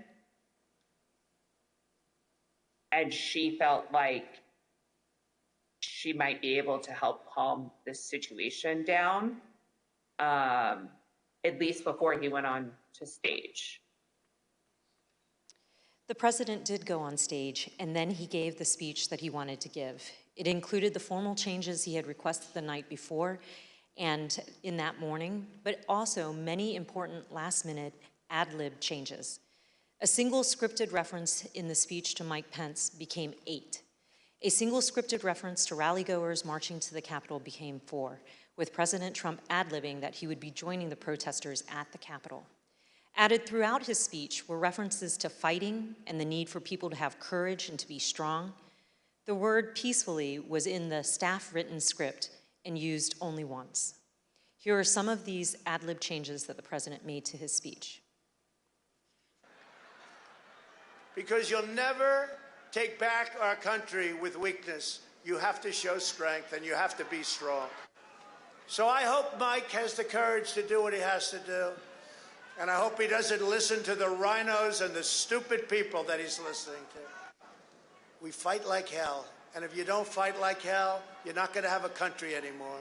But we're going to try and give our Republicans, the weak ones, because the strong ones don't need any of our help, we're going to try and give them the kind of pride and boldness that they need to take back our country.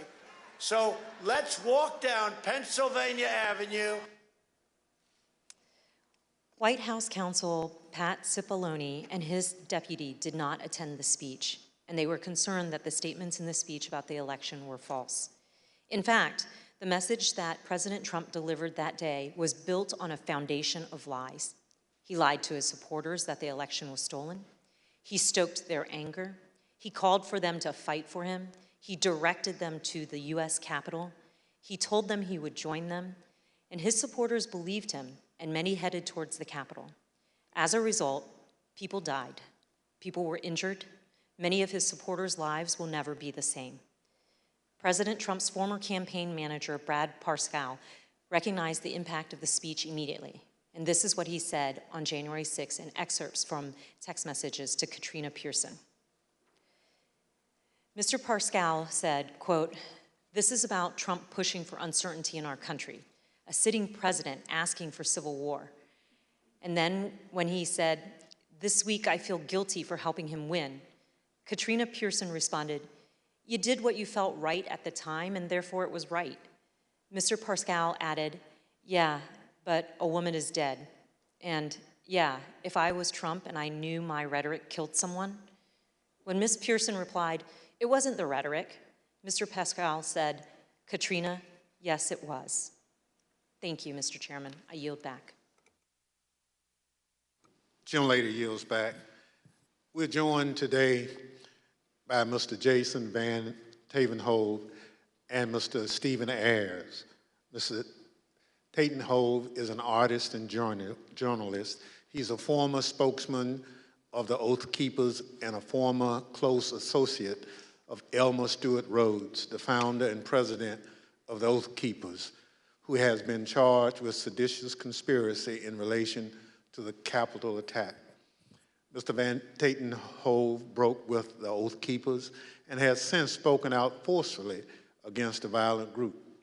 Mr. Ayers is a former supporter of President Trump. He answered the president's call to come to Washington, D.C. on January 6th. He marched to the Capitol on the president's orders. He pleaded guilty last month to disorderly and disruptive conduct at the Capitol. Mr. Ayers, who no longer supports President Trump, came forward voluntarily to share his story as a warning. I will now swear in our witnesses. The witnesses will please stand and raise their right hand. Do you swear or affirm under penalty of perjury that the testimony you're about to give is the truth, the whole truth, and nothing but the truth, so help you God? Thank you. You may be seated. Let the record reflect that the witnesses answered in the affirmative. I recognize myself for questions. Today, we've discussed how President Trump summoned an angry mob of supporters to Washington, D.C., many of whom came prepared to do battle against police and politicians alike. We're fortunate enough to be joined by two witnesses who can help us understand who was in the mob that day. Both hardcore violent extremists like the Oath Keepers and Proud Boys and average Trump supporters swept up in the fervor of the day. Mr. Van Tatenhove, can you help us understand who the Oath Keepers are? I can, thank you. My time with the Oath Keepers began back at Bundy Ranch with that first standoff when I went to cover them as an independent journalist. I then subsequently covered two more standoffs, the Sugar Pine Mine standoff and the White Hope Mine standoff. It was at that time that I was offered a job as national media director and an associate editor for the webpage. So I spent a few years with the Oath Keepers, and I can tell you that they may not like to call themselves a militia, but they are. They're a violent militia, and they are largely Stewart Rhodes. And I think, rather than try to use words, I think the best illustration for what the Oath Keepers are happened January 6th, when we saw that stacked military formation going up the stairs of our Capitol. I saw radicalization that started with my beginning of my time with them and continued over a period of time as the member base and who it was that Stewart Rhodes was courting drifted further and further right into the alt-right world, into white nationalists, and even straight up racists. And it came to a point where I could no longer continue to work for them.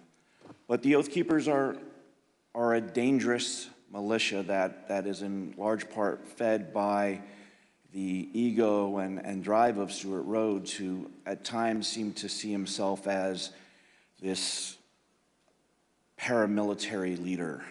I think that drove a lot of it.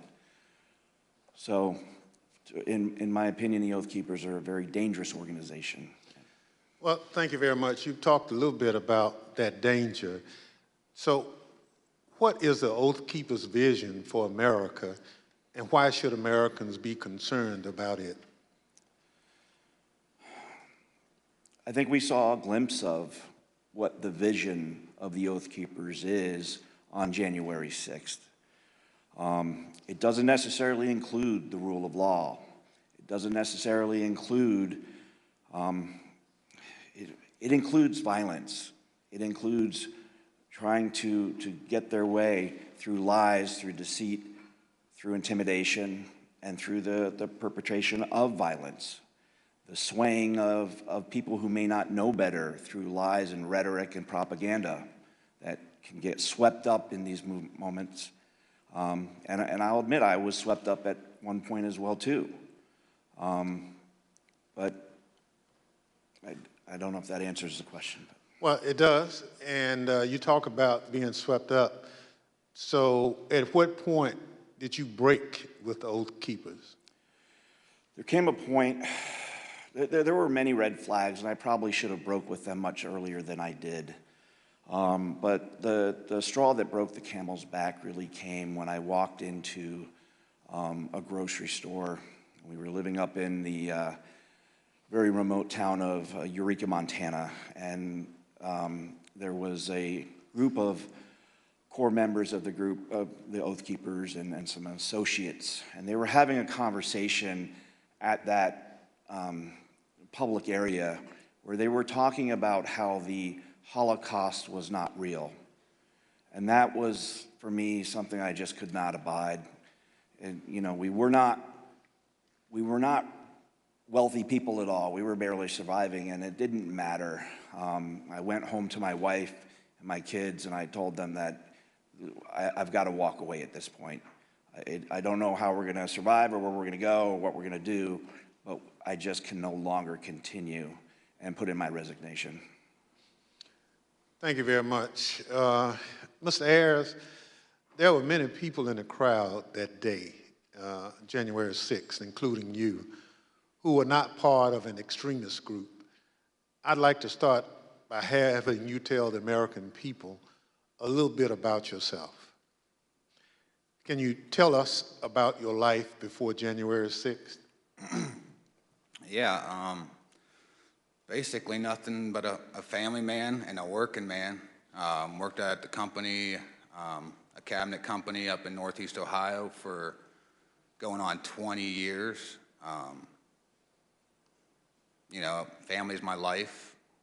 I was a supervisor there, so that took up a lot of my other, a lot of my free time. Other than that, with my family, camping, playing basketball, playing games with my son. Just what any ordinary American citizen, family man would do. Yep, exactly.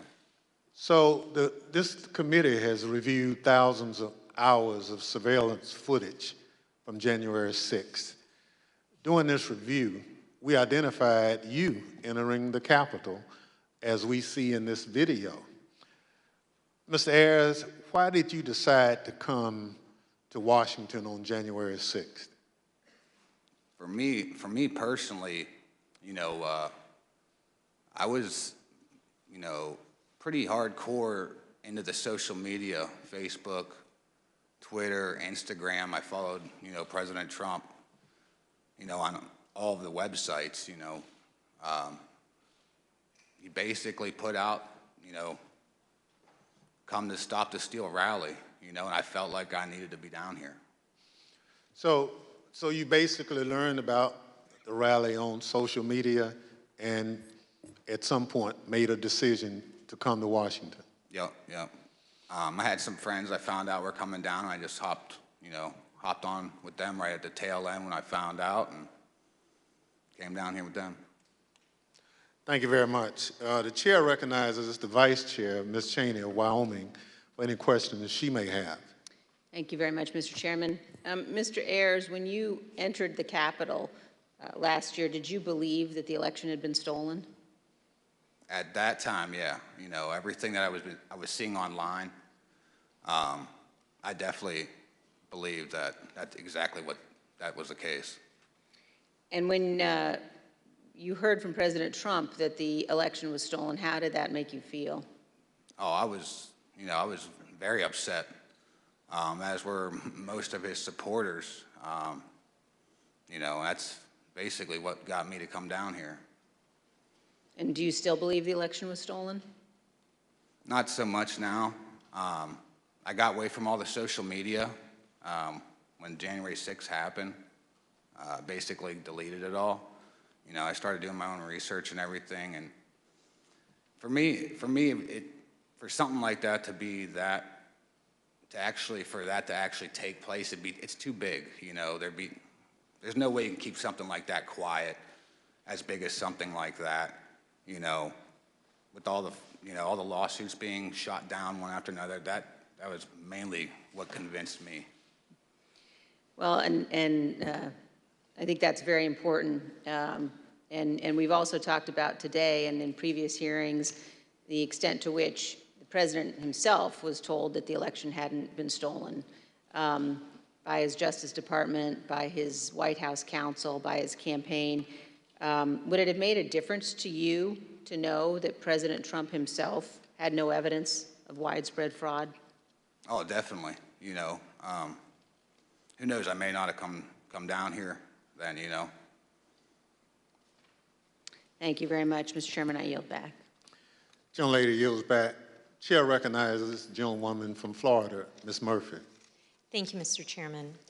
Earlier today, we showed how Donald Trump's December 19th tweet summoned both extremist groups as well as rank-and-file supporters of President Trump to come to Washington, D.C., average Americans.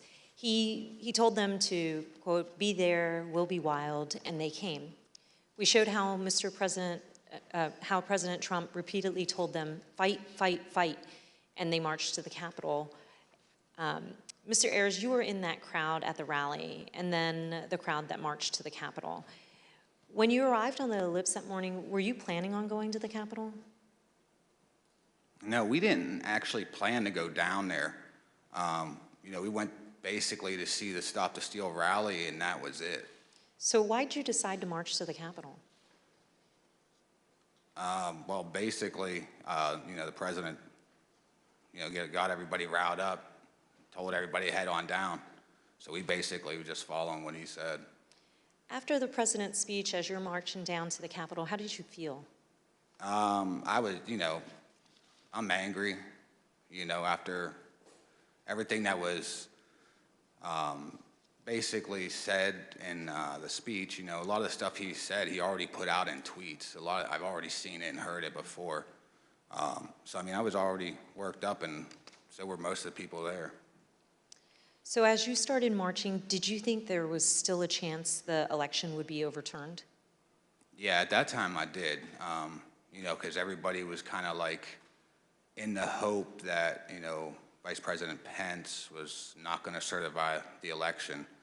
Also the whole time on our way down there, we kept hearing about this big reveal I remember us talking about, and we kind of thought maybe that was it. So that hope was there. Did you think that the president would be marching with you? Yeah, I think everybody thought he was going to be coming down. He said in his speech, kind of like he's going to be there with us. So, I think I believed it. I understand. We know that you illegally entered the Capitol that afternoon and then left the Capitol area later on. What made you decide to leave? Basically, when President Trump put his tweet out, we literally left right after that come out. You know, to me, if he would have done that earlier in the day, 1:30, you know, we wouldn't be in this. Maybe we wouldn't be in this bad of a situation or something. Thank you. Mr. Chairman, I yield back. Chair recognizes the gentleman from Maryland, Mr. Raskin. Thank you, Mr. Chairman. Mr. Van Tatenhoff, in the run-up to January 6th, Stuart Rhodes publicly implored President Trump to invoke the Insurrection Act, the 1807 law that allows the president to call up militias to put down a rebellion against the United States. And I want to get your thoughts about this in the context of your prior relationship with Stuart Rhodes. I understand that you had conversations with Rhodes about the Insurrection Act. Why was he so fixated on that, and what did he think it would enable the Oath Keepers to do? Well, I think it gave him a sense of legitimacy, that it was a path forward to move forward with his goals and agendas. I think we need to quit mincing words and just talk about truths. And what it was going to be was an armed revolution. I mean, people died that day. Law enforcement officers died this day. There was a gallows set up in front of the Capitol.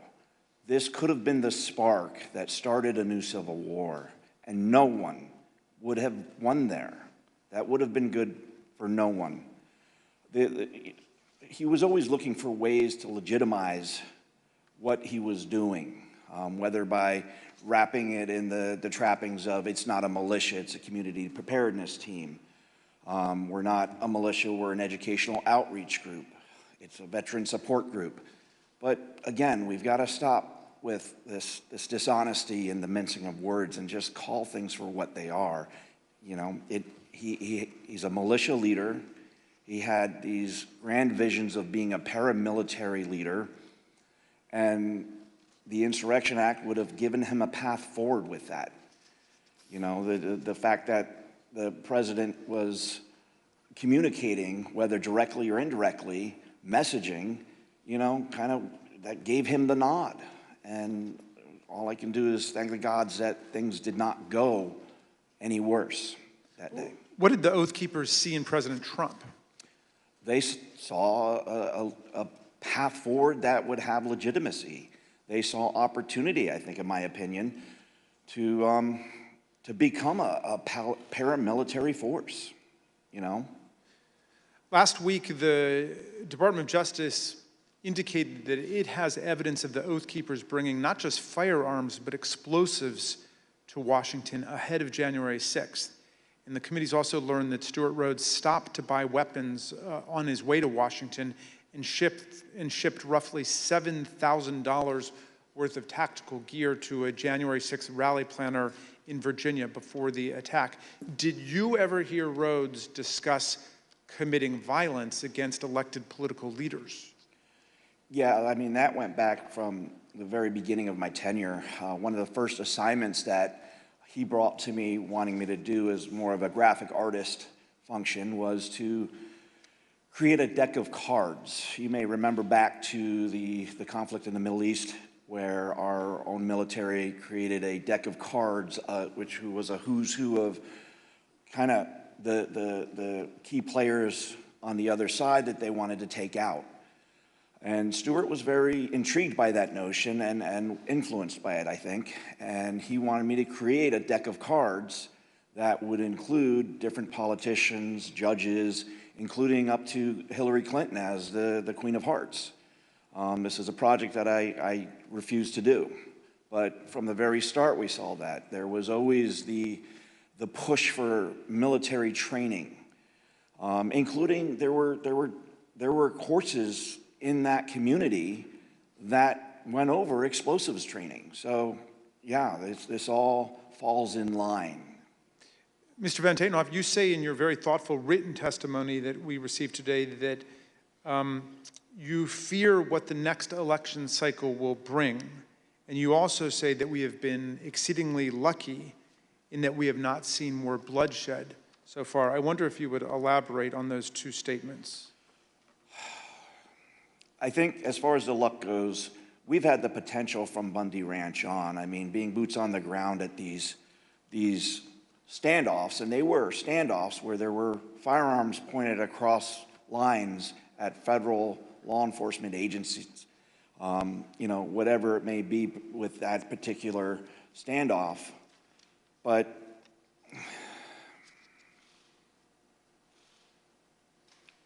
I think we've gotten exceedingly lucky that more bloodshed did not happen because the potential has been there from the start. And we got very lucky that the loss of life was, and as tragic as it is, that we saw on January 6th, the potential was so much more. Again, all we have to look at is the iconic images of that day with the gallows set up for Mike Pence, for the Vice President of the United States.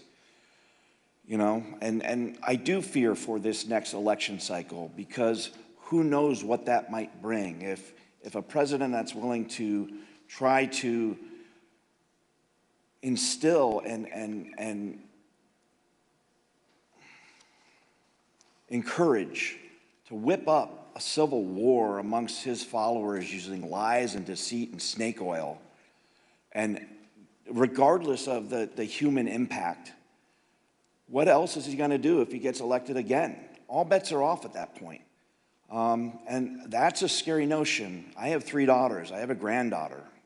And I fear for the world that they will inherit if we do not start holding these people to account. Thank you for your testimony, Mr. Van Tatenhoff.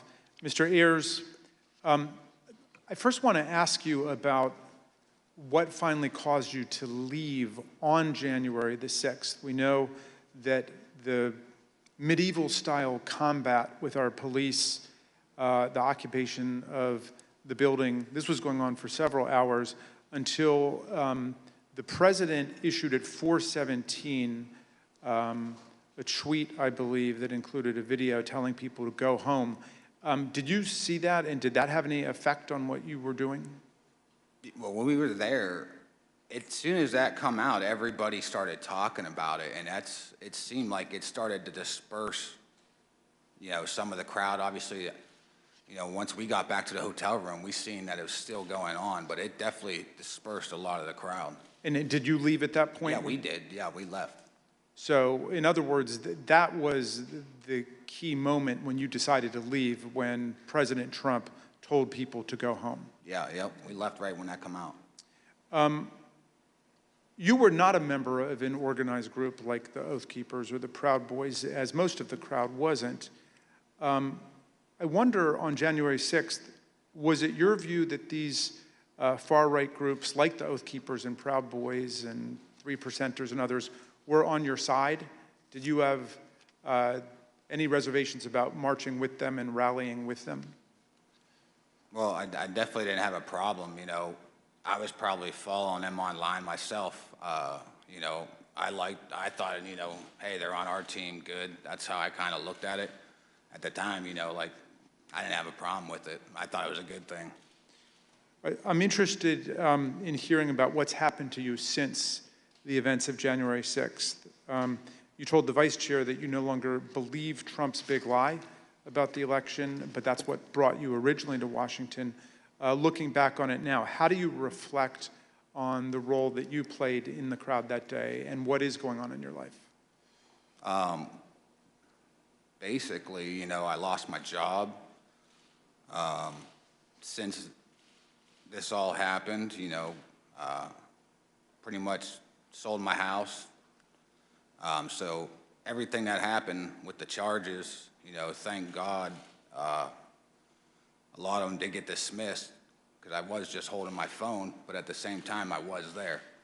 So, I mean, it definitely, it changed my life, you know, and not for the good, definitely not for the, you know, for the better. Yeah, I mean, that's all I could say. President Trump is still promoting the big lie about the election. How does that make you feel? It makes me mad because I was hanging on every word he was saying. Everything he was putting out, I was following it. I mean, if I was doing it, hundreds of thousands or millions of other people are doing it, or maybe even still doing it. It's like he just said about that. You know, you got people still following and doing that. Who knows what the next election could come out? You know, could end up being down the same path we are right now. I mean, just don't know. Mr. Ayers, I see that your wife has joined you today, and welcome to Washington. We know this has been very difficult on you both and your family. What lessons, finally, do you want the American people to learn from the way you and your family have suffered as a result of these events? Biggest thing is I consider myself a family man, and I love my country. And I don't think any one man is bigger than either one of those. I think that's what needs to be taken. You know, people dive into the politics, and for me, I felt like I had, you know, like horse blinders on. I was locked in the whole time. Biggest thing for me is take the blinders off, make sure you step back and see what's going on before it's too late. Well, I want to thank you for your testimony and for appearing, both of you, today. And Mr. Chairman, I yield back to you. Gentleman yields back. I want to thank our witnesses for joining us today. The members of the Select Committee may have additional questions for today's witnesses, and we ask that you respond expeditiously in writing to those questions. Without objections, members will be permitted 10 business days to submit statements for the record, including opening remarks and additional questions for the witnesses. Without objection, the chair recognizes the gentleman from Maryland, Mr. Raskin, for a closing statement. Thank you, Mr. Chairman. When Donald Trump sent out his tweet, he became the first president ever to call for a crowd to descend on the capital city to block the constitutional transfer of power. He set off an explosive chain reaction among his followers, but no one mobilized more quickly than the dangerous extremists that we've looked at today. Seizing upon his invitation to fight, they assembled their followers for an insurrectionary showdown against Congress and the vice president. On January 6th, Trump knew the crowd was angry. He knew the crowd was armed. He sent them to the Capitol anyway. You might imagine that our founders would have been shocked to learn that an American president would one day come to embrace and excuse political violence against our own institutions, or knowingly send an armed mob to attack the Capitol to usurp the will of the people.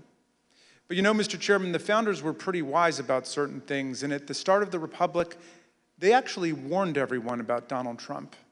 Not by name, of course, but in the course of advising about the certain prospect that ambitious politicians would try to mobilize violent mobs to tear down our own institutions in service of their insatiable ambitions. In the very first Federalist paper, Alexander Hamilton observed that history teaches that opportunistic politicians who desire to rule at all costs will begin first as demagogues, pandering to the angry and malignant passions of the crowd, but then end up as tyrants, trampling the freedoms and the rights of the people. A violent insurrection to overturn an election is not an abstract thing, as we've heard. Hundreds of people were bloodied, injured, and wounded in the process, including more than 150 police officers, some of them sitting in this room today. I want to give you an update on one officer who was badly wounded in the attack and is well known to the members of this committee because he testified before us last year. Sergeant Aquilino Ganell is an Army veteran who spent a year on active combat duty in the Iraq War and then 16 years on the Capitol Force.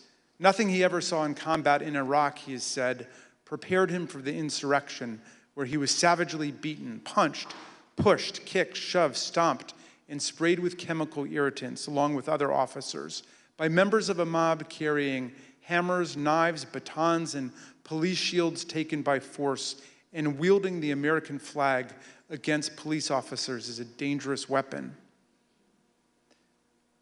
Last month, on June 28th, Sergeant Gonell's team of doctors told him that permanent injuries he has suffered to his left shoulder and right foot now make it impossible for him to continue as a police officer.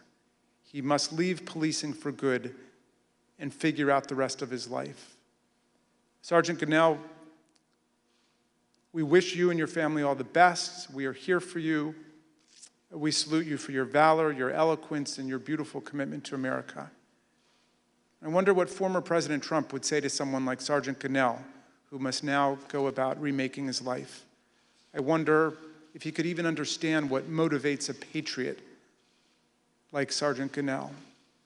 In his inaugural address, Trump introduced one commanding image: American carnage. Although that turn of phrase explained little about our country before he took office, it turned out to be an excellent prophecy of what his rage would come to visit on our people. Mr. Ayers just described how the trust he placed in President Trump as a camp follower derailed his life and nearly wrecked his reputation and his family. A few weeks ago, we heard Shaye Moss and her mother, Ruby Freeman, Speaker Rusty Bowers from Arizona, and Georgia's Secretary of State Brad Raffensperger describe how hate-filled intimidation campaigns by Trump and his followers made them prisoners in their homes and drove their stress and anxiety to soaring new heights when they refused to do Trump's bidding. American carnage, that's Donald Trump's true legacy. His desire to overthrow the people's election and seize the presidency interrupted the counting of electoral college votes for the first time in American history, nearly toppled the constitutional order, and brutalized hundreds and hundreds of people. The Watergate break-in was like a Cub Scout meeting compared to this assault on our people and our institutions.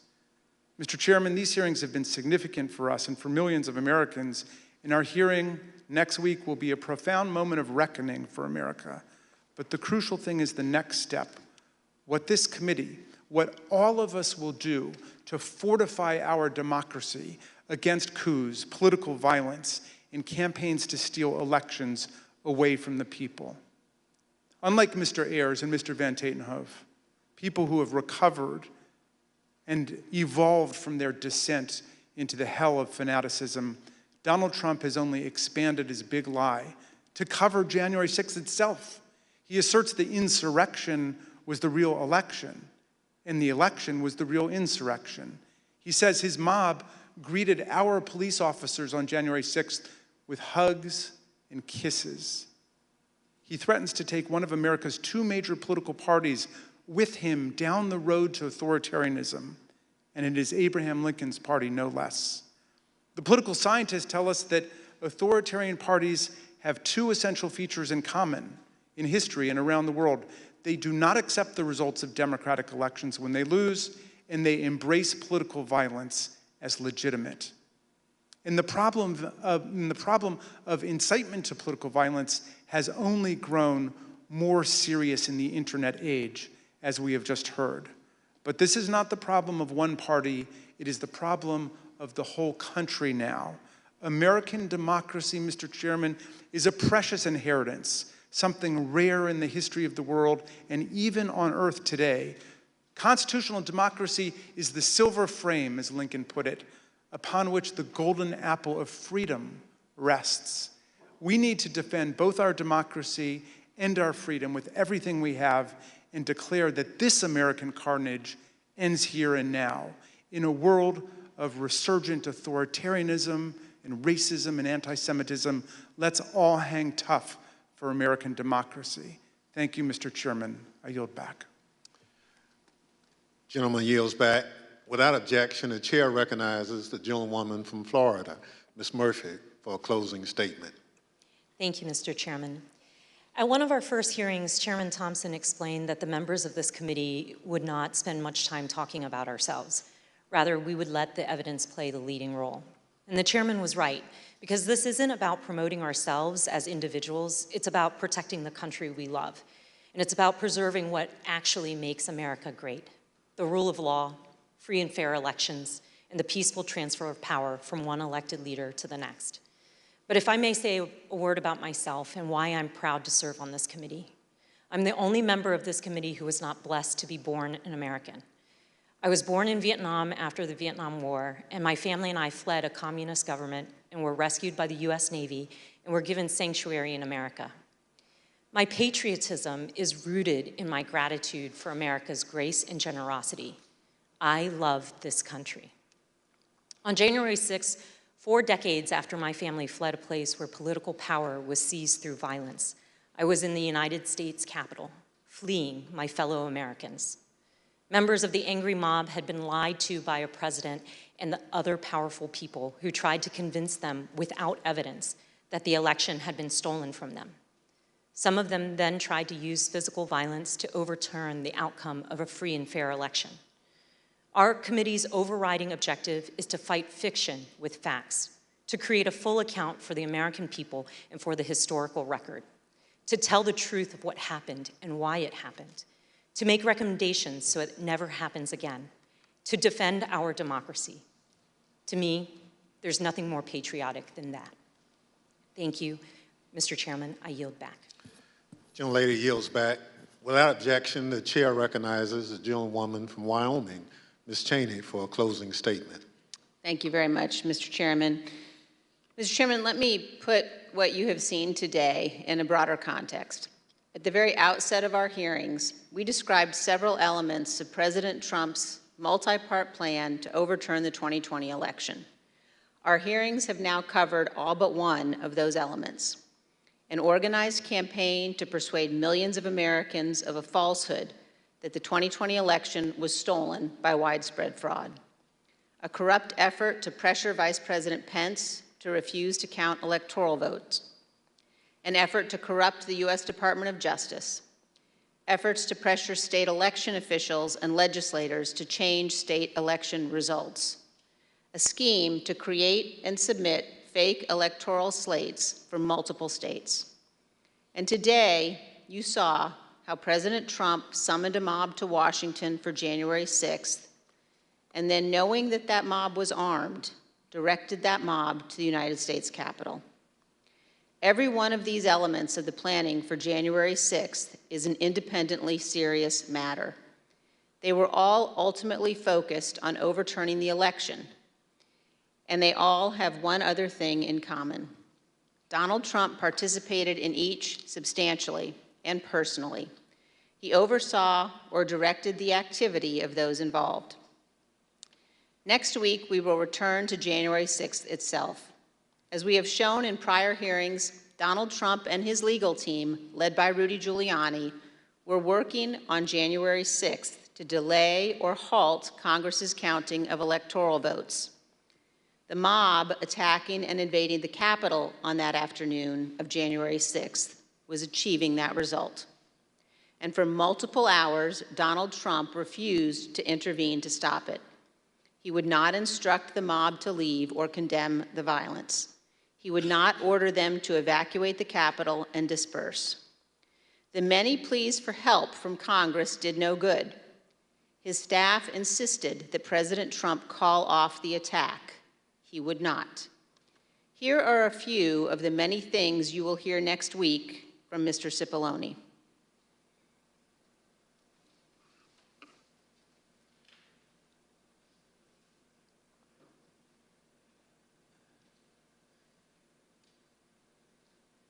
Is that right? I was, and others were as well. Was it necessary for you to continue to push for a statement directing people to leave all the way through that period of time until it was ultimately issued after? I felt it was my obligation to continue to push for that, and others felt it was their obligation as well. Would it have been possible at any moment for the president to walk down to the podium in the briefing room and talk to the nation at any time between when you first gave him that advice at 2 o'clock and 4:17 when the video statement went out? Would that have been possible? Would it have been possible? Yes. Yes, it would have been possible. And you will hear that Donald Trump never picked up the phone that day to order his administration to help. This is not ambiguous. He did not call the military. His Secretary of Defense received no order. He did not call his Attorney General. He did not talk to the Department of Homeland Security. Mike Pence did all of those things. Donald Trump did not. We will walk through the events of January 6th next week, minute by minute. And one more item. After our last hearing, President Trump tried to call a witness in our investigation, a witness you have not yet seen in these hearings. That person declined to answer or respond to President Trump's call and instead alerted their lawyer to the call. Their lawyer alerted us, and this committee has supplied that information to the Department of Justice. Let me say one more time, we will take any effort to influence witness testimony very seriously. Thank you, Mr. Chairman. I yield back. Thank you. Gentlelady yields back. In my opening, I mentioned how we look to our leaders to serve as a fail-safe if people in this country refuse to accept the results of an election. That's part of the way those in positions of public trust uphold their oath, how they show fidelity to the Constitution. In the run-up to January 6th, Donald Trump had an obligation to tell his supporters to accept the results of the election. Instead, he urged them to further along the path toward mob violence. The idea of mob violence makes me think of another sort of fail-safe. All across this country, there are different ideas about what role the federal government should play in our lives.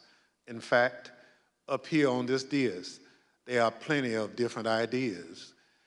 But there are moments when the institutions of our federal government are the fail-safe. I am from a part of the country where, had it not been for the federal government and the Constitution, my parents and many more Americans like them would have continued to be treated as second-class citizens.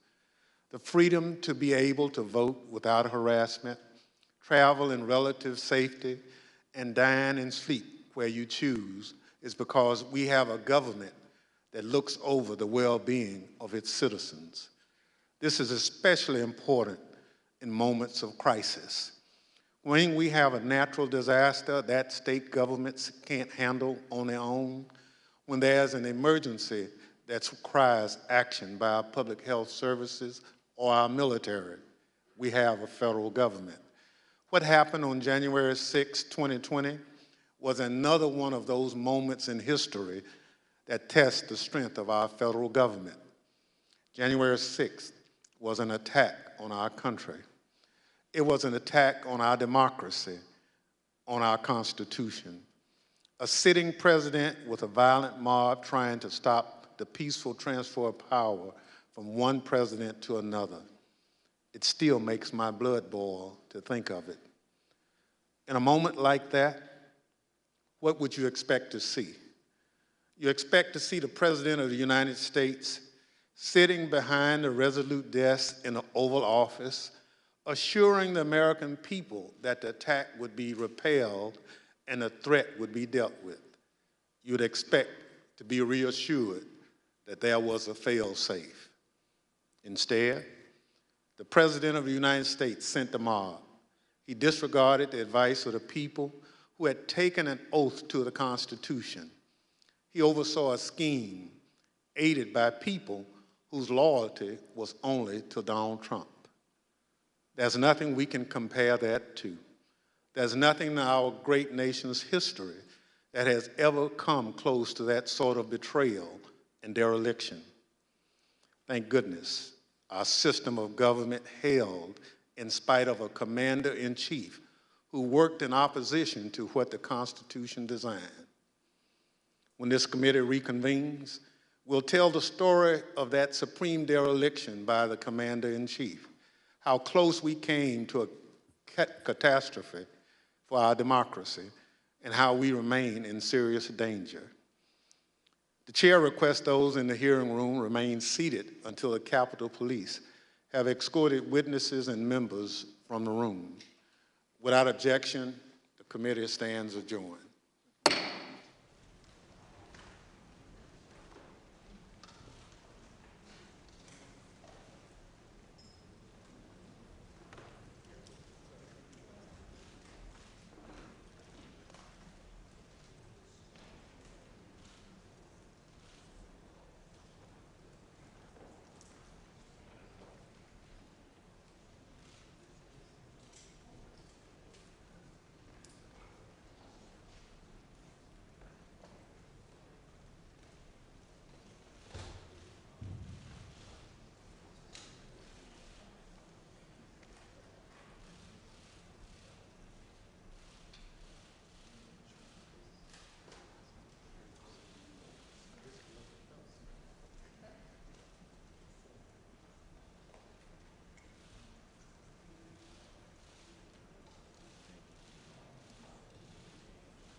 Take a seat. They opened the doors to the outside.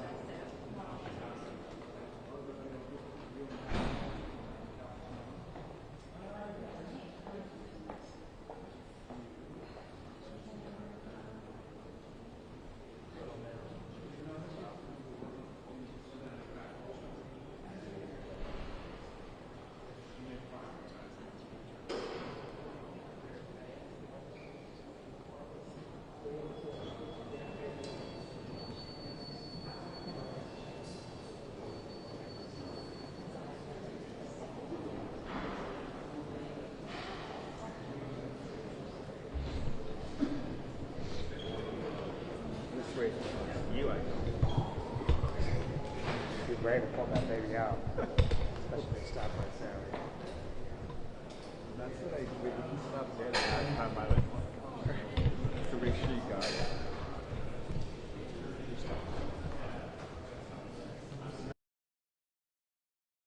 Hey, how are you?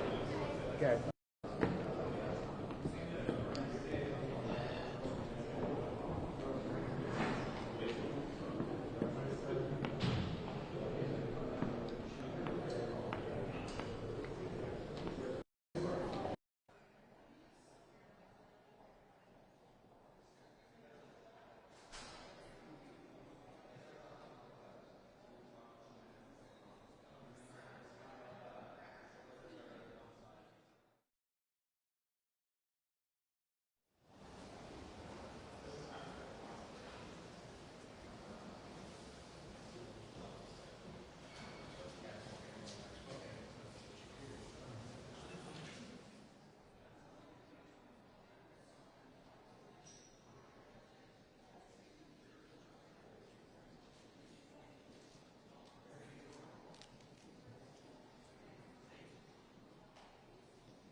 also must have run this out the back. You've done it a couple times. Although he came in the front this time. He did, yeah. I mean, me a little bit less. yeah. They're really going to go to that. No? They're going to go on the triple one. I'm like, oh, yeah, a lot of stuff.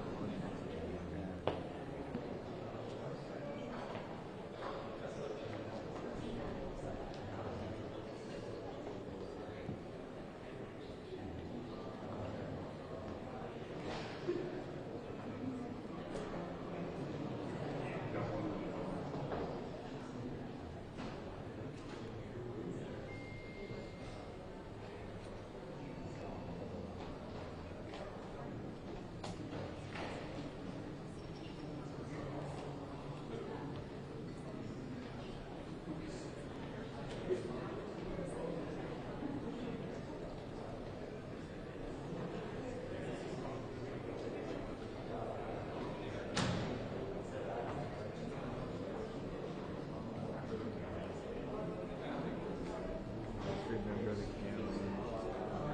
So he like to block everybody from cutting in front of him. Still good. How can you block other people? Help me help you.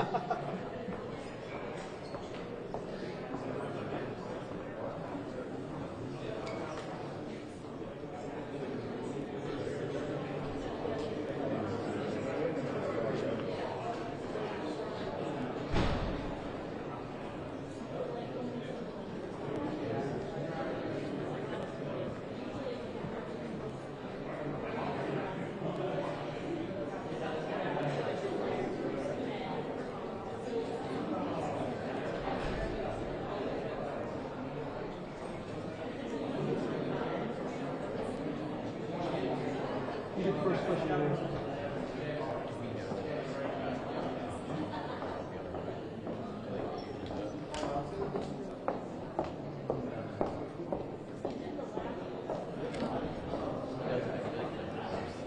So apparently air conditioning vent hits the door and it makes the door jiggle bounce. Oh my god, it's so annoying. Yeah. I asked one of the staff, and I was like, why? I feel like there's a ghost. And he was like, no. He goes to air conditioning stuff. Even the officer in there, she been schooled like a couple times by it because someone was outside. Good though. Well, keeps you right. Yeah.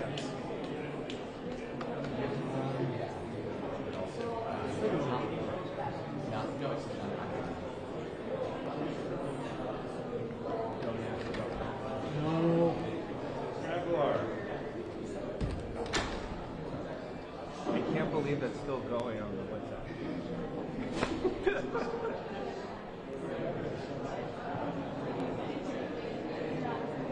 Oh, hey, Nick.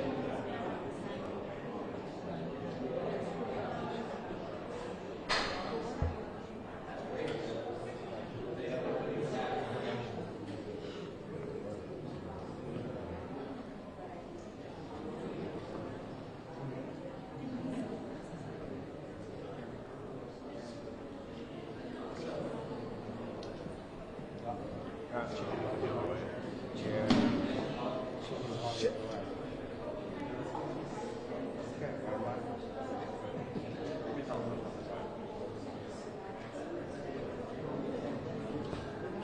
So that means that she's not coming out through here, right?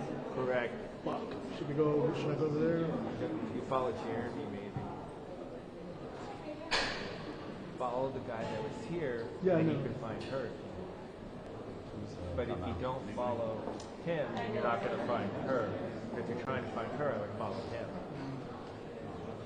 And I'm guessing that she wasn't saying anything either. So. Yeah, but you missed some shots where they're like already like.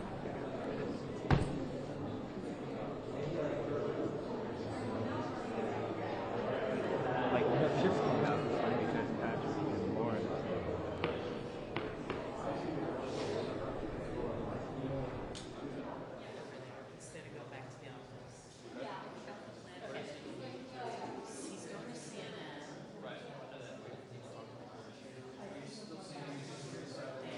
So I first pulled the car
Okay, let me know, all right? The wind on the door. Because of the air conditioning on the door. What's that? The air Just walk in there? Yeah, Just walk in the there? air conditioning blows it. Ah. They didn't give you a key. They know better. They know better. They know better. But you don't have a key. Mr. Chairman. He's still here. Still there. He was the one that opened the door. He would have been out there for a while if I didn't say a knock. Thompson's still in there. Yeah.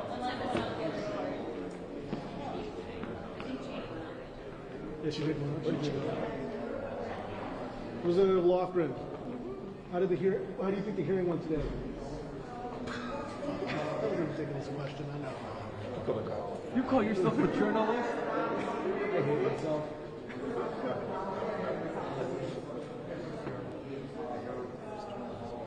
She doesn't stop. Go back to writing books.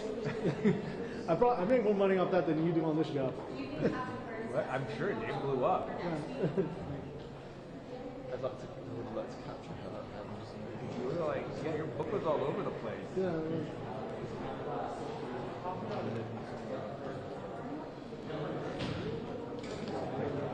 Thanks for the governor.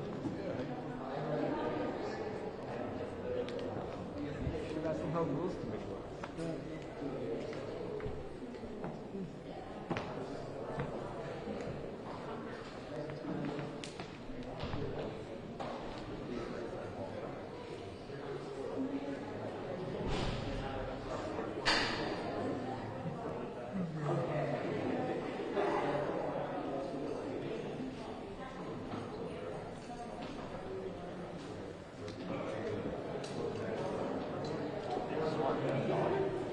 Go on vacation with Noah, or you just like ran into Noah? They invited us over to Kristen's parents' house. Oh, that's nice. Yeah. So, Do they go there all Anna the was in time? town too, so we all like. And so was. You see an in bureau up there. Huh? You see an in bureau. Yeah, it was a big, beautiful place. Nice. I'd stay up there. They want to relocate me to Manhattan. I ain't objecting to that.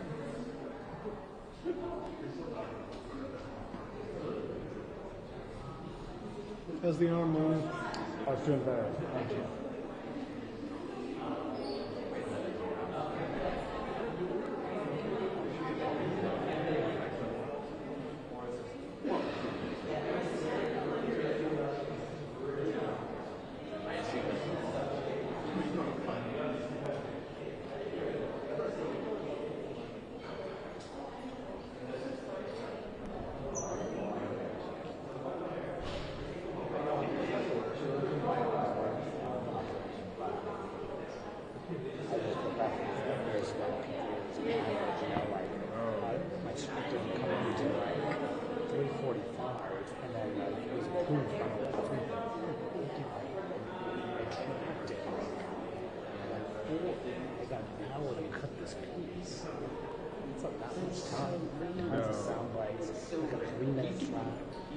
I mean, as someone who's done that, it's not easy. Really? You just throw shit together and hope it doesn't get. I hope it makes the 5 o'clock show. Yeah. What time is it at 5? Huh? The top. The very top.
Benny worked up that way?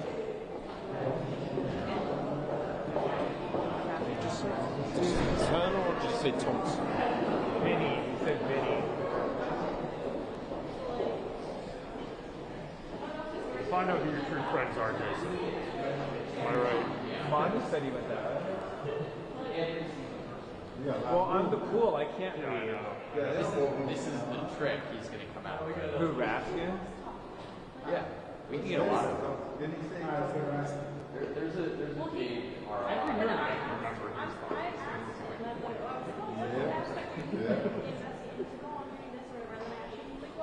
My alarm But if you ask him for each other,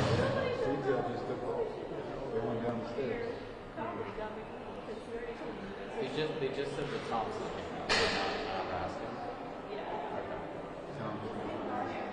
That was the Thompson and Raskin test.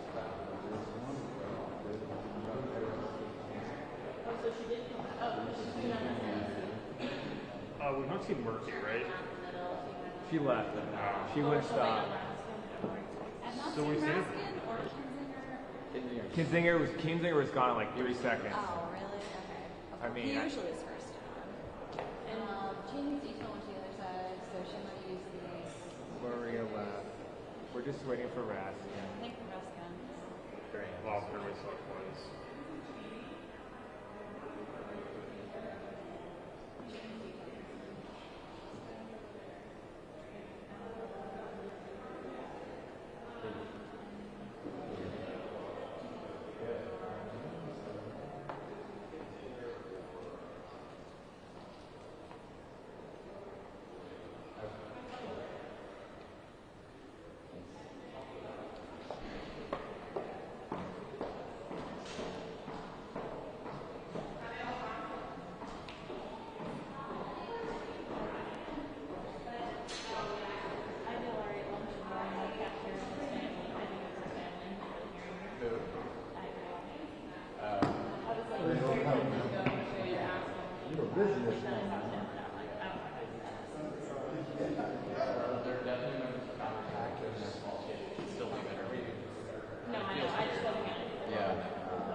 I think I'm going to do my 5 o'clock.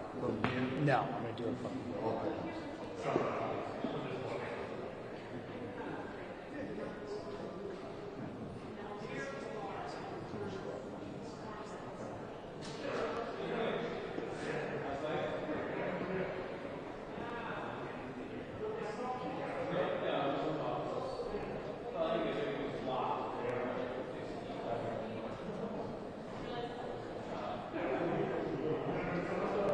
You have to be here.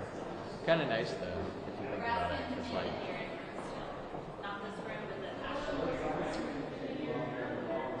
very random.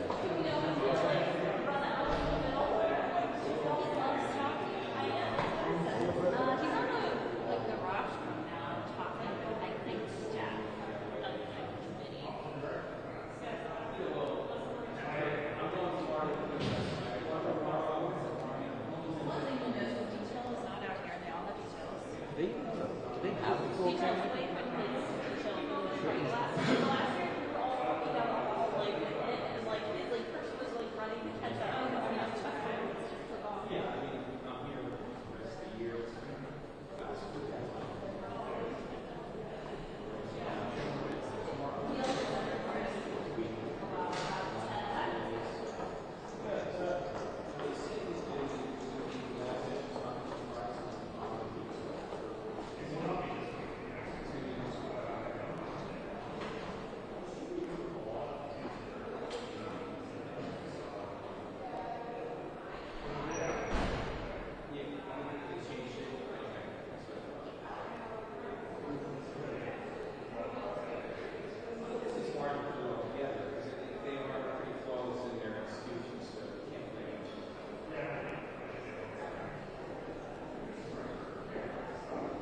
They got Thompson on the hallway on the other side. That's right.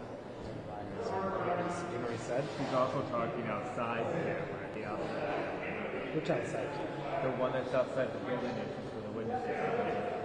So he's over there right now? So he's outside right now. Like, so go all the way downstairs, and just like go first logo and walk out. Yeah. What time to get there? Other day.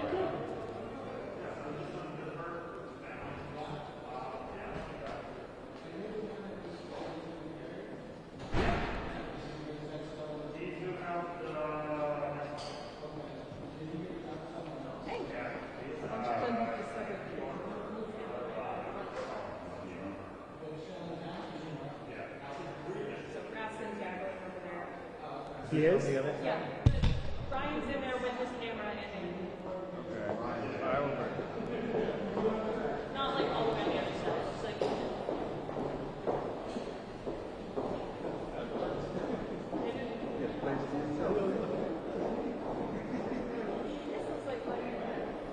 I just felt so unproductive. We have 3 people in Jackson. Like I left because Ryan and Amy jumped in there with the camera. So I was like, oh, this is covered. You know, now they're going to want to put a camera up in the front and see it. Also, asking from the other earlier, as I said,